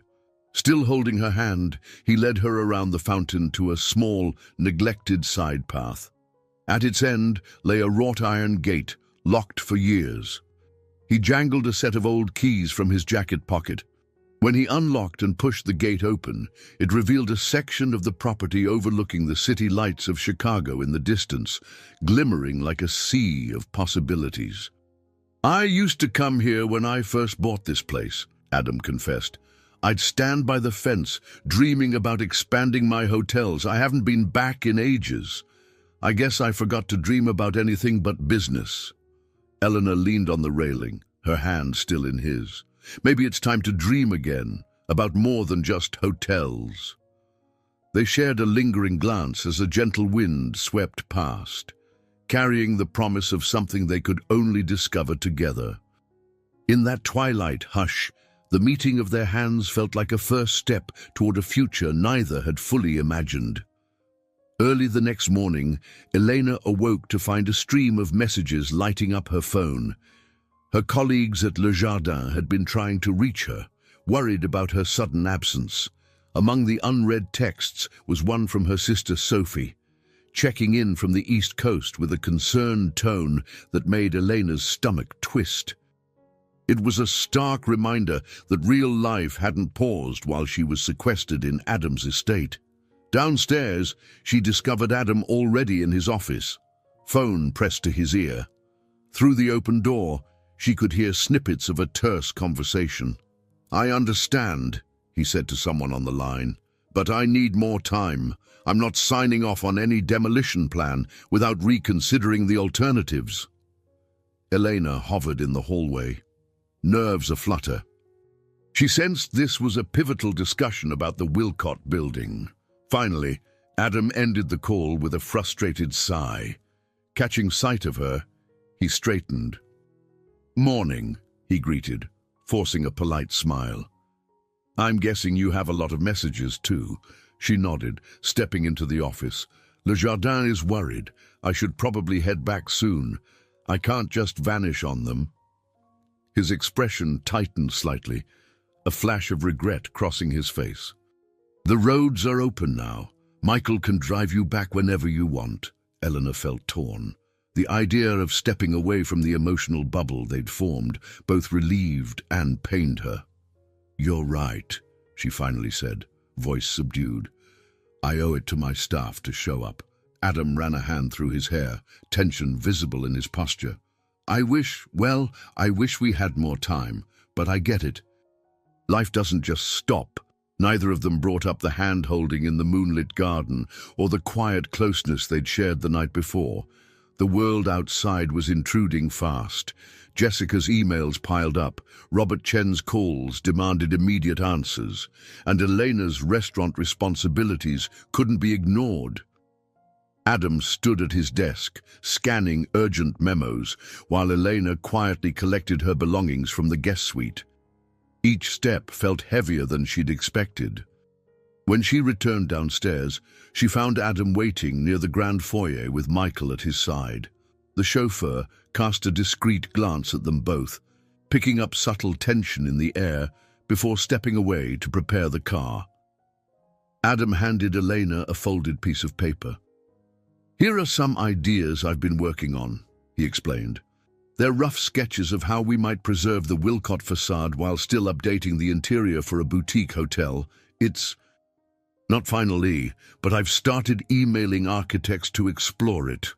Eleanor scanned the page, heart clenching at this evidence of his newfound willingness to compromise. "This is a good start," she murmured, carefully tucking it into her bag. "Thank you for considering it." A silence stretched. Outside, the sleek black limousine waited, engine rumbling softly. Adam hesitated, then asked, "Would you, maybe, meet with me again to discuss the plans?" "You know, once you've settled back at the restaurant," her gaze lifted to his, warmth touching her voice. "I'd like that. I want to see how this develops." She paused. "And maybe we could talk about other things too." His relieved smile was tinged with regret. "That sounds good." He stepped forward, momentarily unsure what gesture was appropriate. A handshake felt too formal, a kiss too bold in front of his driver, so he gently clasped her hand, much like he had by the fountain. She squeezed back, a fleeting reassurance that whatever was happening between them wasn't just a dream conjured by a few days of forced proximity. With that, Elena moved toward the door, shoulders squared for the outside world. Adam followed, helping her into the limo. As Michael pulled away from the mansion, she glanced back through the tinted window. Adam stood on the marble steps, hands in his pockets, watching her depart. The golden light of morning outlined his figure, making him look both confident and strangely vulnerable. Inside the limo, Elena exhaled. She reminded herself that real life waited for her: the restaurant, her sister's calls, the uncertain future of her career. Yet in the quiet hum of the luxurious car, she couldn't shake the feeling that part of her remained at that mansion, tied to the man who had rescued her in a thunderstorm, and, in his own way, opened his guarded heart. At the same time, Adam lingered at the threshold, ignoring the phone vibrating in his pocket. Though the worlds they belonged to seemed poised to collide in complicated ways, business, personal, moral, he found himself strangely willing to face the impact.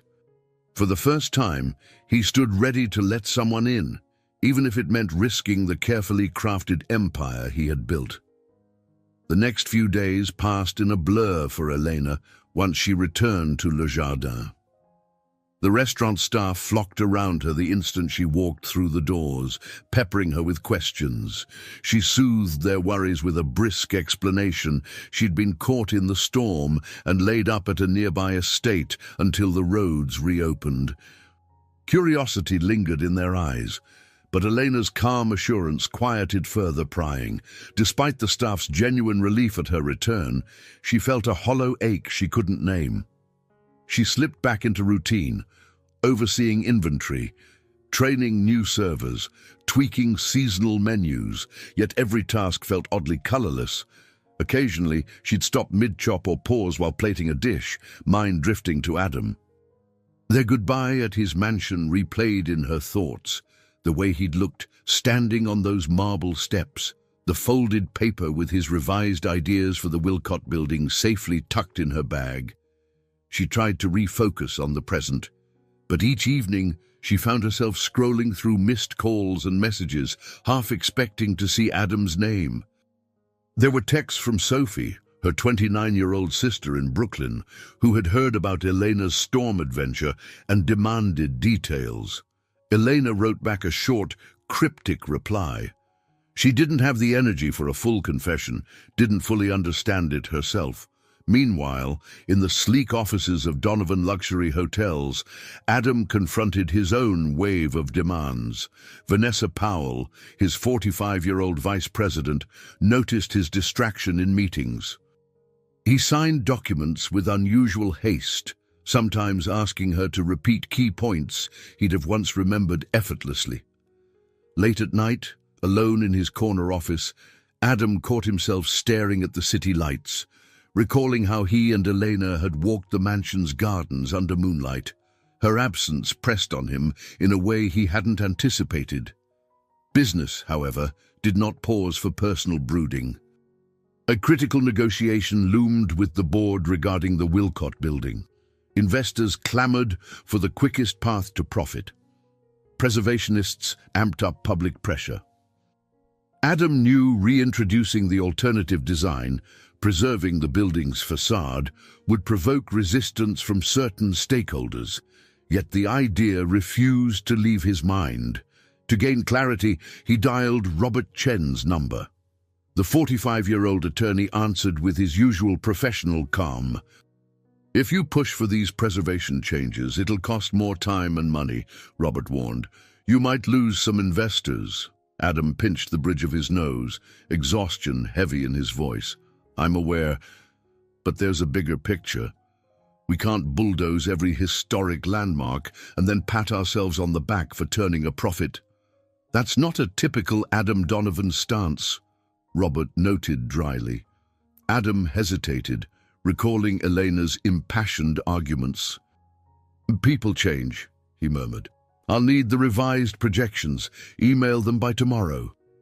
After hanging up, Adam scrolled through his phone, scanning texts about an upcoming charity gala for a local youth arts organization. An annual high society event he typically sponsored. He found himself toying with the idea of inviting Elena. The notion made his pulse quicken, but doubt soon followed. Would she even accept after their tumultuous parting? Over at Le Jardin, Elena closed the restaurant one night, exhaustion setting in as she locked the doors. Marco Gallo, the head chef, lingered beside her, curiosity in his warm brown eyes. "You seem preoccupied," he observed gently. "Chicago storms getting under your skin." She mustered a smile. "In a way, I'm just sorting some personal matters." "Nothing to worry about." As she stepped into the cool night air, Elena admitted she missed the quiet reassurance of Adam's company more than she'd ever thought possible. She replayed the memory of him, gentle yet pensive, telling her he wanted to revisit the Wilcott plan. Had he followed through? Did he still think about her? Unseen to each other, both she and Adam passed their days wrestling with a sensation of emptiness. The storm had tossed them together, and now a new kind of stillness enveloped them, a hush in which every echo of the other's voice seemed magnified. Even as life resumed its daily grind, the question lingered in both their hearts. What happens next, when absence speaks louder than words? The annual Youth Arts Charity Gala arrived on a crisp Friday evening. Held in the grand ballroom of Donovan, Chicago, one of Adam's flagship hotels, it was an event known for its glittering crowd of philanthropists, entrepreneurs, and city officials. Elena hesitated before accepting the invitation that unexpectedly appeared in her inbox, an elegant Evite signed by Adam Donovan, requesting her presence as his personal guest. She stared at the screen for a full minute before making up her mind. That evening, Elena arrived in a sleek navy blue dress that draped gracefully over her frame. A mild flutter of nerves accompanied her as she crossed the shimmering lobby, passing couples in formal wear. Soft orchestral music filtered through the gilded doors of the ballroom, where crystal chandeliers cast warm light on the polished floors. She spotted a cluster of local celebrities mingling near a grand floral arrangement, but her focus remained on finding Adam. Her heart jolted when she saw him at the far end of the ballroom, conversing with two board members. He wore a tailored charcoal suit, dark hair neatly styled, exuding his typical poised confidence. Yet his stance shifted the moment he noticed her, as if the air crackled between them. Politely excusing himself from the conversation, Adam wove through the crowd to greet her. "Eleanor," he said, voice low but charged with emotion. "Thank you for coming." She offered a tentative smile. "The invitation was a surprise, but I'm glad I came." A flush of warmth spread in her chest at the sight of him, a reminder of the tension and unspoken feelings left hanging after she departed his mansion. Before they could speak further, Adam was pulled into a round of introductions. City council members, charity organizers, society writers. Elena hovered by his side, answering polite questions about Le Jardin. Though she felt a tinge of discomfort in the spotlight, she managed gracious small talk.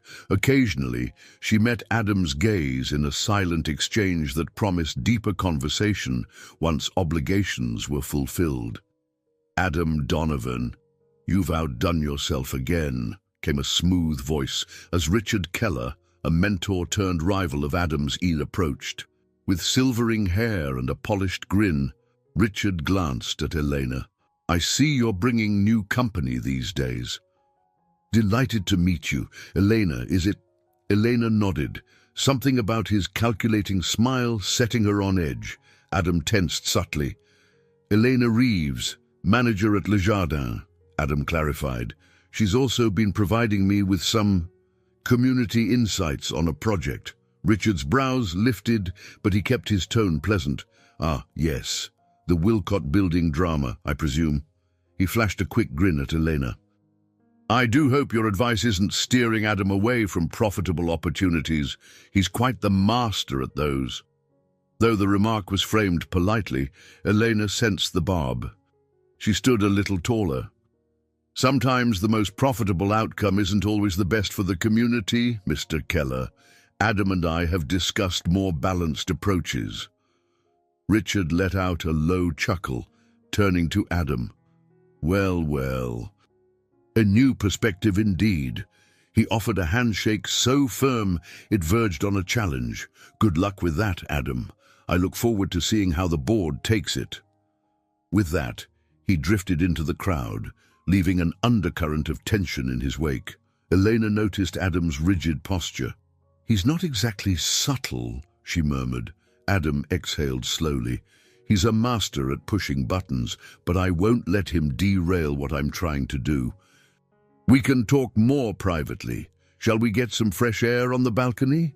Outside, the city lights sparkled, and a gentle breeze rustled Elena's hair. Adam leaned on the balcony railing, shoulders visibly relaxing. "This place can be suffocating," he admitted. "So many expectations." Elena joined him, resting her hand lightly on the ornate rail. "Tell me about it," she said with a quiet laugh. "I've never been fond of big galas. But seeing you here—" She paused, meeting his gaze. "I'm curious. How have things been since I left?" He gave a half smile. "Busy, complicated. My board is pushing for the old plan on Wilcott, but I'm still fighting for the preservation approach. And personally, I've missed talking to you." She felt her breath catch. "I've missed you too." The soft notes of the orchestra drifted through the open doors, blending with the hum of traffic below. In that moment, amid the swirl of social demands, they found a fleeting bubble of intimacy, neither quite sure what came next, but reassured by each other's presence. Whatever challenges lay ahead, at least they were facing them side by side, if only for tonight. Following the gala, Adam arranged a more private meeting with Elena to outline his new design plans for the Wilcott Building. They agreed to meet at a quiet cafe near Millennium Park, a spot far removed from the glitzy Donovan offices or the bustle of Le Jardin. Late afternoon sunlight poured through the windows as they slid into a small booth, each with a coffee in hand. Elena studied the sketches Adam spread out on the table, noting how the proposed layout preserved the building's historic facade, repurposed interior spaces for modern amenities, and even included a small cultural exhibit dedicated to the site's history.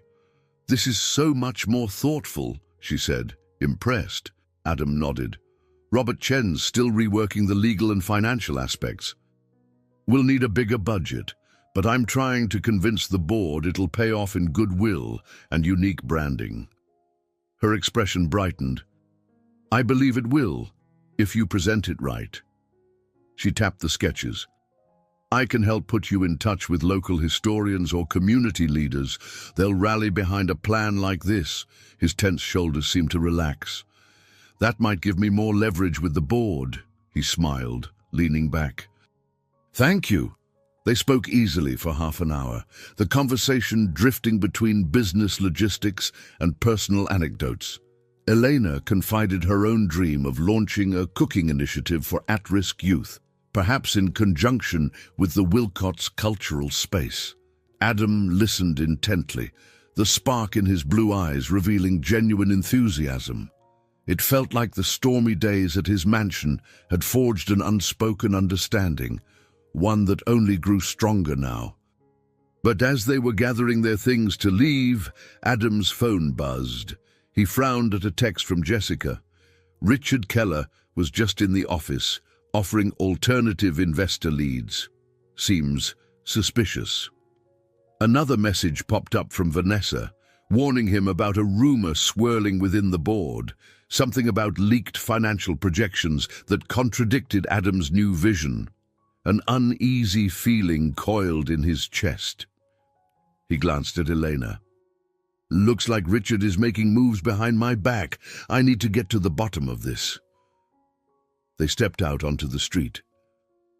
Early evening bustle surrounded them, commuters hurrying by. As they spoke, the setting sun cast long shadows across the sidewalk. "Do you think he'd go so far as to sabotage your plan?" Elena asked, concern etching her features. Adam's jaw tightened. "He's done it before, in smaller ways. He was my mentor years ago. Then we parted on bad terms when he tried to undermine one of my expansions. Now, with Wilcott in the spotlight, he might see an opportunity." Just then, Elena's phone chimed with a call from Madalena Costa, the property owner of Le Jardin. Elena stepped aside to answer. After a brief, tense conversation, she returned, looking unsettled. "Madalena's been approached by someone who wants to buy the restaurant property outright. She suspects it's linked to your hotel negotiations. If that's Richard, he might be pressuring her to push me out or use me to manipulate you." Adam rubbed his temples. "He's trying to corner me by threatening your job. That's low, even for him." She sighed. "Madalena won't sell unless it's a great deal, but it's still worrying. My position could be in jeopardy if he keeps sweetening the offer." Their eyes locked, a wave of concern passing between them. Adam reached for her hand, ignoring the curious glances of passers-by. "I can't let you be collateral damage," he said, voice firm. "I'll handle Richard, whatever he's planning. I'll confront it head-on. I won't let him force me to abandon the new plan or hurt you in the process." Elena squeezed his hand in silent support. "I can't stop you from taking a stand. But be careful. He might have the board's ear if he promises higher returns."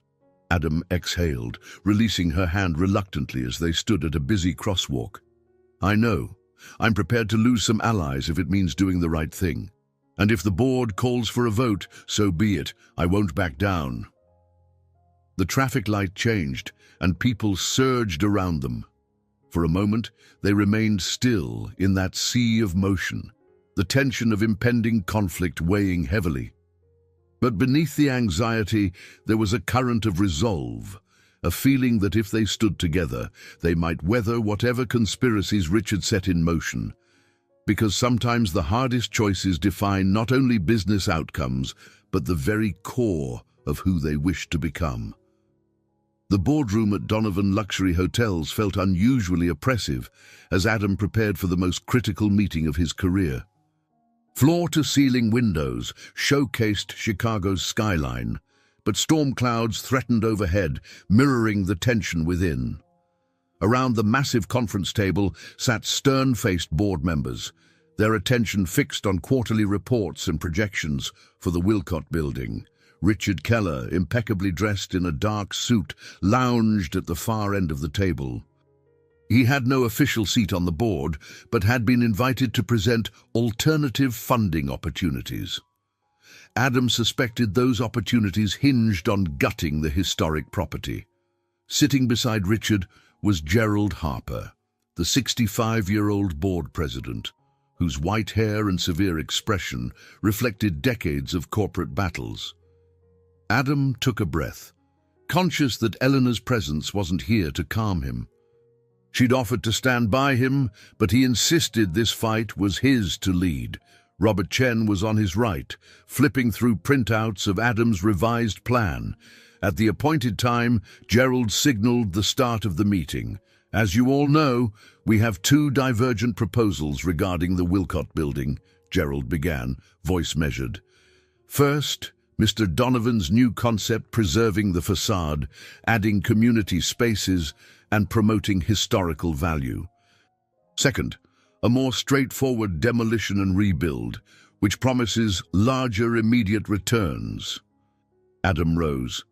Ladies and gentlemen, I won't pretend my plan is the cheapest. It demands a higher initial outlay and potentially longer timelines. But it also offers intangible benefits, a unique brand story, goodwill from the community, and new partnerships with local organizations. Richard cleared his throat, sliding a document forward.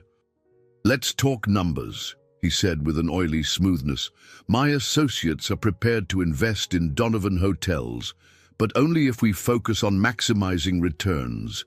Preservation efforts are noble, but they don't align with the high-revenue model. A few board members exchanged glances. Adam sensed their hesitation. Profit was their lifeblood. He took a step closer to the table, exuding calm resolve. Chasing immediate profit at the expense of heritage may bring short-term gains, but it limits our long-term vision. Donovan Hotels can be known for innovation and respect for local culture. Destroying the Wilcott building removes a piece of Chicago's soul. Richard gave a patronizing shrug. We can incorporate tributes to the building's history in the new design. Plaques, pictures, sentimental touches. We need the freedom to develop this site efficiently. Voices murmured around the table, the tension thick enough to cut. Finally, Gerald rapped his knuckles for silence. We'll put it to a vote, but be warned, Adam. If the majority chooses demolition, the board expects you to comply. We can't risk investors pulling out. Your role as CEO depends on the success of this expansion. Adam's stomach knotted. He felt the ultimatum as sharply as if someone pressed a knife to his throat. Do it the old way, or risk losing his empire. Momentarily, he recalled the days when he had nothing. But then he thought of Elena's conviction, the people who cared about preserving Chicago's identity, and the music he had begun playing again in his deserted room. He refused to bury that part of himself under profit margins. Straightening, he spoke with renewed clarity. If preserving something meaningful means losing certain investors, so be it. I'd rather rebuild than betray the principles I'm coming to value. Donovan Hotels is more than a quick cash grab. It's my life's work, and I won't let it become a soulless enterprise. A hushed awe settled on the room. The board members shifted uncomfortably, unaccustomed to seeing Adam place ideals above strategic gains. Richard's smirk faded into a grim line, and Gerald looked visibly taken aback. All right, Gerald said, voice taut. We vote. Paper ballots were passed around and each member scribbled on them, face set with deliberation. Moments later, the ballots were collected, counted, and recounted. Tension soared as everyone waited for the final announcement. Gerald cleared his throat, reading the result. By a narrow margin, the board supports Adam Donovan's alternative preservation plan. A stunned silence held the room. Richard stood abruptly, tossing his pen on the table. This is madness, he hissed. You're sacrificing half your profits on sentiment. I won't back it. Adam simply met his glare. Then feel free to leave. Donovan Hotels will stand by its choice, and I'm prepared to invest personal funds if needed. Richard stormed out, leaving an uneasy hush. Adam exhaled, heart pounding. He'd gambled everything on this. The board had backed him, but the cost might be high. Yet in that moment, he felt a surge of exhilaration. He had chosen integrity over convenience, a decision that might reshape not just the Wilcott project, but the entire culture of his company. In the weeks following that decisive board vote, Adam's vision for the Wilcott building began taking shape. Construction crews carefully prepared the site, preserving the grand old facade while updating the interior framework. Public opinion shifted positively. News outlets praised Donovan Hotels for choosing historic sensitivity. Though some investors grumbled, new partners stepped in, drawn to the fresh, community-centered approach. At the same time, Elena's life found a new rhythm. Le Jardin saw a boost in clientele, thanks partly to buzz around Adam's preservation story and Elena's involvement.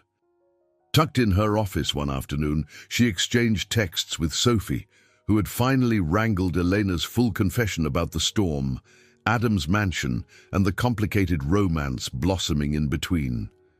Sophie's replies ranged from playful teasing to genuine excitement about Elena's future in Chicago. But it wasn't just business or family that consumed Elena's thoughts. Each evening she and Adam spoke, sometimes by phone, sometimes over quick coffee dates. They discussed Wilcott's progress, fresh opportunities, and eventually more personal topics. Bit by bit, Adam unveiled details about a younger brother he'd lost touch with, and Elena opened up about how her sister became her anchor after their parents' accident. Eventually, Adam invited Elena to tour the Wilcott site. One bright afternoon, they donned hard hats and reflective vests, stepping carefully around scaffolding and dusty corridors. Despite the noise of drills and the acrid smell of fresh paint, Elena felt exhilarated watching the building's transformation. Adam pointed out where a small community hall would stand, complete with an exhibit showcasing local history. They ended the tour in a back section slated to become a philanthropic culinary space, an idea that merged Elena's dream of teaching aspiring young chefs with Adam's philanthropic vision. She ran her hand along the old brick, a sparkle in her eye. "I can already imagine the classes here," she said, turning to him.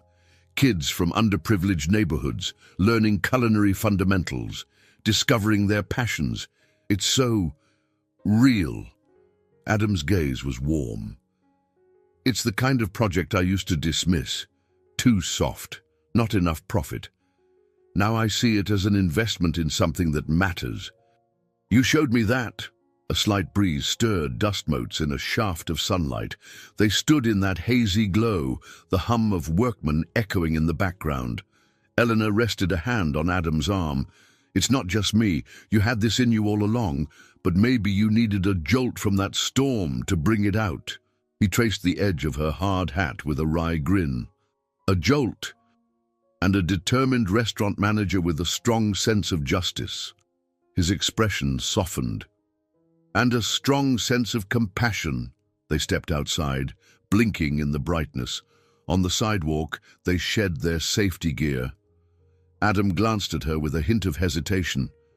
"If you're free tonight, I'd like to show you something else. Another part of my life that might need rebuilding." Curiosity sparked in her eyes. "Of course." That evening, Eleanor drove to a modest, tree-lined suburb where Adam had arranged a meeting with David Donovan, his younger brother. They hadn't spoken in years, but with renewed resolve, Adam had reached out, seeking reconciliation. Elena, recognizing the gravity, stood quietly beside Adam in a small diner as David entered, warily at first, then thawing with each passing moment. Words once left unsaid spilled out, apologies, regrets, and cautious hopes. By the end of the meal, Elena saw relief etched on Adam's face. This was no longer just about a building or a business empire.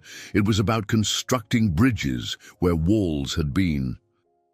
Later, as they walked David to his car, Adam placed an arm around Elena's shoulders in a gesture of genuine gratitude. On the drive back, dusk spread across the sky, the city lights flickering awake. A contented hush filled the car, deeper than the hum of tires on pavement. Neither needed to speak. The knowledge that they were traveling side by side, through more than just traffic, brought its own sense of peace. They reached Elena's apartment, and before she stepped out, Adam gently caught her hand. "Thank you," he murmured, voice thick with emotion, "for everything." She squeezed his hand in return. "We're just getting started," she whispered.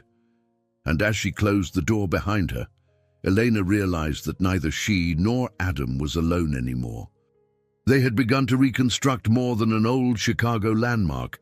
They were also rebuilding themselves, forging a shared future one careful brick at a time. A late spring chill swept through Chicago, ushering in fresh blossoms alongside unpredictable weather. Though months had passed since the Wilcott vote, Eleanor and Adam still moved through uncharted emotional territory. Some days, their rhythm seemed effortless, business meetings evolving into spontaneous dinners, philanthropic plans turning into shared projects. Other days, old doubts tugged at them, testing the strength of their evolving bond. One evening, after closing Le Jardin, Elena arrived at Adam's mansion for a quiet meal. She carried a folder of paperwork detailing her proposed culinary program for local teens, an initiative that would soon launch within the newly renovated Wilcott building. Stepping into the foyer, she sensed an undercurrent of tension. Adam greeted her with a brief hug, but his eyes held a shadow of worry. "Everything okay?" she asked, setting her folder on a gleaming side table. He hesitated, raking a hand through his dark hair. "My brother David called. We've been making good progress repairing our relationship, but old grievances popped up, family tensions, money matters." He gave a frustrated sigh. "It reminded me how quickly the past can rear up." She guided him to the living room, urging him to sit. "Sometimes the bigger the healing, the more triggers appear," she said, recalling her own turbulent emotions after losing her parents. "You've both come so far." A flicker of gratitude crossed his face. "I guess I'm afraid of falling back into old patterns, shutting people out, letting pride take over." He paused, a small grimace forming. "I've been thinking of talking to a professional. Actually, I have an appointment set up with Dr. Lillian Chen. She's a therapist recommended by Robert Chen, no relation, but apparently top in her field." Elena's eyes warmed with approval. "That's a big step, Adam. It shows you're committed to real change." He reached for her hand, voice dipping with vulnerability. "Would you consider coming to a session with me at some point? I know I have to handle my own issues, but I'd also like to work on us." She squeezed his hand gently. "I'll be there whenever you're ready." Over the next week, they each faced personal hurdles. Elena wrestled with her own insecurities, fears that she might lose herself in this relationship, just as she had once buried her identity under professional ambition in New York. Late one night, she called Sophie, confessing her anxieties. "I'm not used to depending on anyone," Elena admitted. "What if this all unravels?" Sophie's reply was swift. "You're stronger than you think. Let yourself be vulnerable. True connection thrives on that." A few days later, Eleanor joined Adam at Dr. Lillian Chen's office for a short, combined consultation. The room was soothing, lined with soft lighting and upholstered chairs in muted tones. Dr. Chen, a poised woman in her 50s, listened intently as they each described their backgrounds. Adam's relentless drive to escape poverty, Elena's post-tragedy resolve to stand on her own. "Doctor." Chen posed gentle but probing questions, her gaze compassionate. "What do you fear most if you let go of total control?" she asked Adam. He hesitated, glancing at Elena. "I'm afraid of being inadequate, of not living up to what I've built, or losing people who matter if they see my weaknesses." Turning to Elena, Dr. Chen asked, "And you? What keeps you guarded?" Elena exhaled slowly. "I'm afraid of losing my autonomy, of becoming so entwined in someone else's life that I forget who I am." The session ended with a renewed sense of determination on both sides. Walking out into the crisp twilight, Adam and Elena exchanged a look that spoke of relief and lingering trepidation. It felt like the beginning of a deeper commitment to growth, to understanding, to each other. That evening, they returned to the mansion, cooking together in the once rarely used kitchen. As they prepared a simple pasta dish, their movements synchronized, chopping, stirring, tasting, small acts that felt oddly intimate. Over the dinner table, they shared smiles that acknowledged both the darkness of past fears and the promise of new beginnings. By the time they said goodnight, the hush of vulnerability had transformed into an undercurrent of mutual resolve. They still carried scars, but they chose to believe their bond was strong enough to hold them together, even when confronted by the old demons of doubt. In the days ahead, they would move forward hand in hand, determined to forge a future that honored their individual identities, yet embraced the beautiful chaos of growing together. Almost a year passed to the day since the storm that had first brought Elena to Adam's estate. Late summer drifted into early fall, and the newly reopened Wilcott Hotel stood as a tribute to balanced progress, its historical facade meticulously preserved, its interior boasting modern elegance. The adjacent culinary space, which Elena had helped design, bustled with energy. Young, aspiring chefs from diverse neighborhoods filled the gleaming counters with laughter, questions, and earnest ambitions. One afternoon, news anchors predicted another powerful storm heading toward Chicago, a swirl of dark clouds that reminded everyone of last year's dramatic downpour. Far from dreading it, Elena felt a ripple of awe.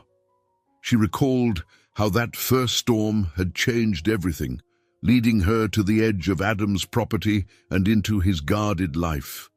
They decided to commemorate the anniversary by hosting a small gathering at the Wilcott, inviting staff, community members, and a handful of close friends. Adam and Elena worked side by side, ensuring the event showcased the new philanthropic culinary program, letting the young participants serve hors d'oeuvres they had learned to create. The space radiated excitement, the hum of conversation mixing with the clink of glassware.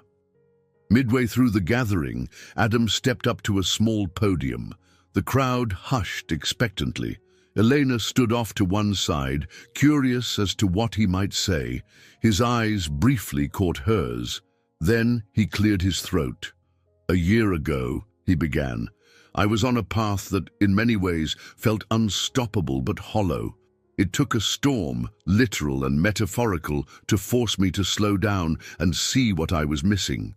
This building you stand in now, it could have been another cookie-cutter investment. Instead, it's something more." He gestured toward a glass atrium where historical photographs of the Wilcott neighborhood were displayed, along with the new teaching kitchen. "We chose to preserve this heritage, and we chose to open a space where young people can learn and dream. I've discovered that success measured only by profit means very little if we strip away what truly matters. Our roots, our communities, our ability to connect with one another." A round of applause swelled. Elena felt her heart soar at the sincerity in his voice. After so many months, the transformation in Adam's demeanor was undeniable. He spoke less like a remote tycoon and more like a visionary with genuine empathy. Outside, rain began to pelt the glass ceiling of the atrium. Through the translucent panels, flashes of lightning illuminated the late afternoon sky. Instead of dampening spirits, the storm seemed to amplify the sense of unity inside. As the event wound down, Elena and Adam excused themselves from well-wishers. They slipped out to a rear balcony, newly renovated to offer a panoramic view of the city lights and the swirling sky. Rain splashed across the stone tiles, but they stood beneath a small awning, watching thunderclouds approach. "It's strange," Eleanor mused, hugging her elbows, "how this storm feels less threatening than last year's. Maybe because we're in a different place now." Adam nodded, slipping an arm around her waist. Exactly. Last time I was alone in that big mansion, convinced my world revolved around controlling every detail. You showed up, unconscious, with a folder that changed the direction of my entire business and my life. She grinned. You make it sound more dramatic than it was. He shook his head. You have no idea how dramatic it felt to me. His voice softened, and he touched her cheek gently. Thank you for crashing into my life. A curtain of rain swept across the balcony's edge, wind blowing droplets against their faces. Lightning crackled overhead, followed by a rumbling burst of thunder. For a moment, they simply watched the storm together, two people who had faced their own inner tempests and found each other in the process. Elena pressed closer, the warmth of his jacket a comforting barrier against the chill. While the storm raged outside, she realized how far they had both come. This new tempest, instead of symbolizing chaos, felt like a reminder of their resilience, a full circle from the night they first collided, each changed forever by that fateful encounter in the rain. Over the following months, the Wilcott Project became a beacon of civic pride. Local press lauded Adam for integrating community and corporate interests, and Elena's culinary program garnered accolades for giving underserved youth a platform to learn real-world skills. One bright fall weekend, they held a graduation ceremony for the inaugural cohort of young chefs who had completed the intensive training. Families crowded the Wilcott's event hall, sampling the students' dishes with shining eyes of pride. Adam and Elena stood off to the side, observing the celebration unfold. Cameras flashed as the newly minted teenage chefs beamed in their white uniforms. One young man, Miguel Ramirez, approached them. He was 17, with a shy smile and a spark in his eyes that hinted at hidden potential. He clasped Elena's hand. "Thank you for believing in me. I used to think no one cared about kids like us." Touched, Elena patted his shoulder. "Promise you won't stop here. You have a real gift." Adam extended his own hand. "Keep this up, Miguel. One day I hope to book a table at your restaurant." Miguel's grin widened, and he returned to his fellow graduates. Elena and Adam exchanged a glance, hearts brimming with fulfillment. Together, they had built more than a successful business venture. They had planted seeds of hope in a new generation. Later that afternoon, they retreated to the Wilcott's rooftop garden, a small oasis featuring potted herbs and flowers accessible to the culinary program. The crisp breeze carried hints of roasted garlic from the kitchens below. In the distance, Chicago's skyline gleamed under the autumn sun. Elena leaned on the railing. "Seeing those kids so proud of themselves, that's the kind of legacy I want to leave. My parents always taught me that food is more than nourishment. It's a way to bring people together." Adam folded his arms, gazing out at the city. "I used to chase a legacy measured only by skyscrapers, financial holdings, and expansions. Now, I realize true legacy is about impact. Those kids might go on to open restaurants, volunteer in communities, or even mentor others.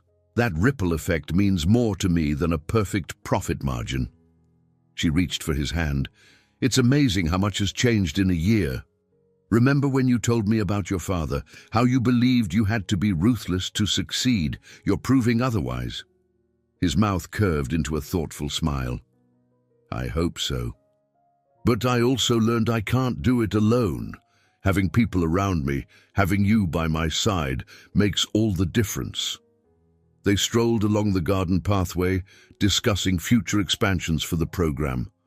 Perhaps a satellite kitchen in another neighborhood, or even a traveling mentorship for rural communities. Each idea excited them, fueled by the realization that the Donovan Empire could serve a purpose broader than just luxury accommodations. As twilight approached, they descended to the Wilcott's lobby. A sleek black car waited outside, ready to whisk them to a celebratory dinner. Elena paused by a framed photo of the original Wilcott facade, a reminder of how far the project had come. "I wish my parents could see this," she said softly. "They'd be so proud." Adam gave her hand a comforting squeeze. "You carry them with you, Elena. Their values shaped everything you do." They stepped outside into the golden light of the setting sun. The city bustled around them, but in that moment, the world seemed gentle and full of possibility. Before climbing into the car, Adam caught Elena's gaze. "I've been thinking," he began, "about the bigger picture, beyond hotels, beyond this building. This city has so much untapped potential, and I want our legacy to be more than a single triumph." She brushed a wind-blown strand of hair behind her ear. "Are you suggesting more philanthropic ventures? Because I'm all in, but I also have a restaurant to run." He laughed softly. "We'll figure out the balance. Maybe we can launch a foundation dedicated to educational programs, job training, arts, everything we once dismissed as side projects. I've already talked to David about handling some of the administration." Their voices merged in an animated discussion as they slid into the car, charting a course for the next phase of their combined dream. Across the city streets, lights flickered on, marking the dawn of Chicago's nightlife. But for Adam and Elena, it felt like a different kind of illumination. The clarity of knowing they were forging a legacy, intertwined with the hopes of countless people who might one day say, "This changed my life for the better." Early morning light filtered through the French doors of Adam's mansion, casting gentle beams across the kitchen where he and Elena stood side by side, preparing a simple breakfast. Steam rose from a pot of coffee, and the scent of fresh bread lingered. The world outside was bathed in a peach-hued dawn, as if nature itself signaled the start of a new era. Their schedules were packed, as usual, meetings with sponsors for the culinary program, a potential expansion for Donovan Hotels in another state, and an afternoon appointment with David to finalize the formation of the Donovan Foundation.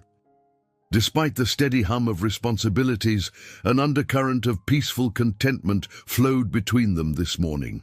Eleanor poured coffee into 2 mugs. "So, the company just won an award for responsible development," she said, referencing the news that had broken late last night. "Donovan Hotels is officially recognized for its community-centered approach." Adam leaned against the counter, the corners of his mouth lifting. "It feels surreal. For years, I believed recognition came only from outperforming rivals and maximizing revenue. Now the acknowledgement means something deeper because it aligns with the direction we've chosen." They settled at the small breakfast nook by the window, an intimate corner that overlooked the estate's gardens. The once empty expanse now featured a mix of neatly pruned shrubs and wilder patches of flowers.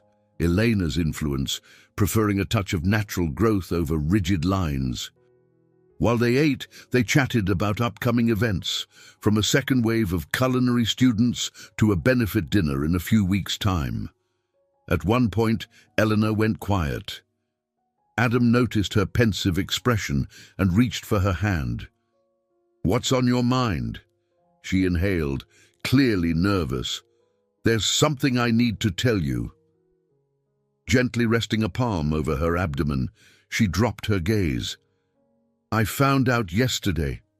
I'm pregnant." Adam froze, mug halfway to his lips.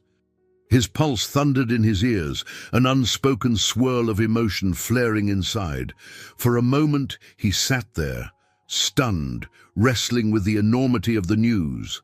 Slowly, he set the coffee down and stood. Elena's eyes brimmed with uncertainty. Would this scare him? Would he see it as another loss of control? 1,000 thoughts rattled through his mind. His father's struggles, the old fear of not being enough, the desire to protect what he cherished.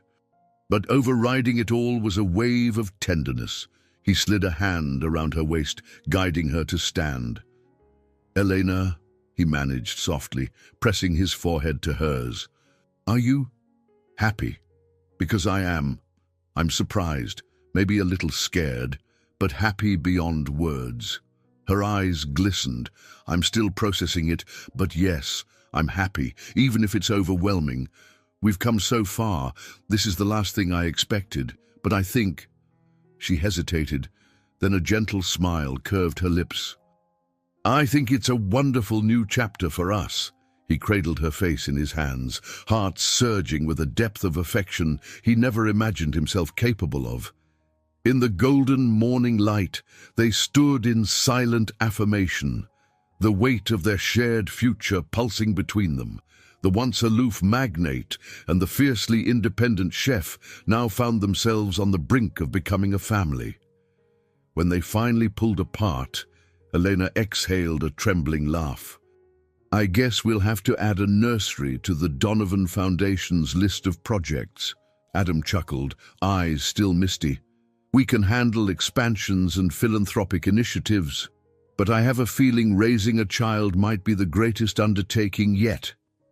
Together, they finished their breakfast, adrenaline thrumming beneath every bite. Outside, the sun rose higher, illuminating the estate's evolving landscape. Once a fortress of solitude, now a place of warmth and possibility. As they carried their plates to the sink, Adam paused by the window and gazed toward the horizon. He thought about his empire, the hotels, the foundation, the transformations underway, and realized that for all his successes, nothing compared to this sense of devotion he felt when Elena looked at him with hope. The morning's revelation was a final affirmation that the greatest luxury in life wasn't found in penthouse suites or lavish bank accounts. It was found in the courage to open his heart, fully, unreservedly to love, to community, to the unknown that lay ahead. And with Elena by his side, he felt certain that whatever the future brought, they would face it together. I hope you enjoyed today's story. Subscribe to the channel so you don't miss more stories like this. Leave a like and comment below what you thought of the story. See you in the next video.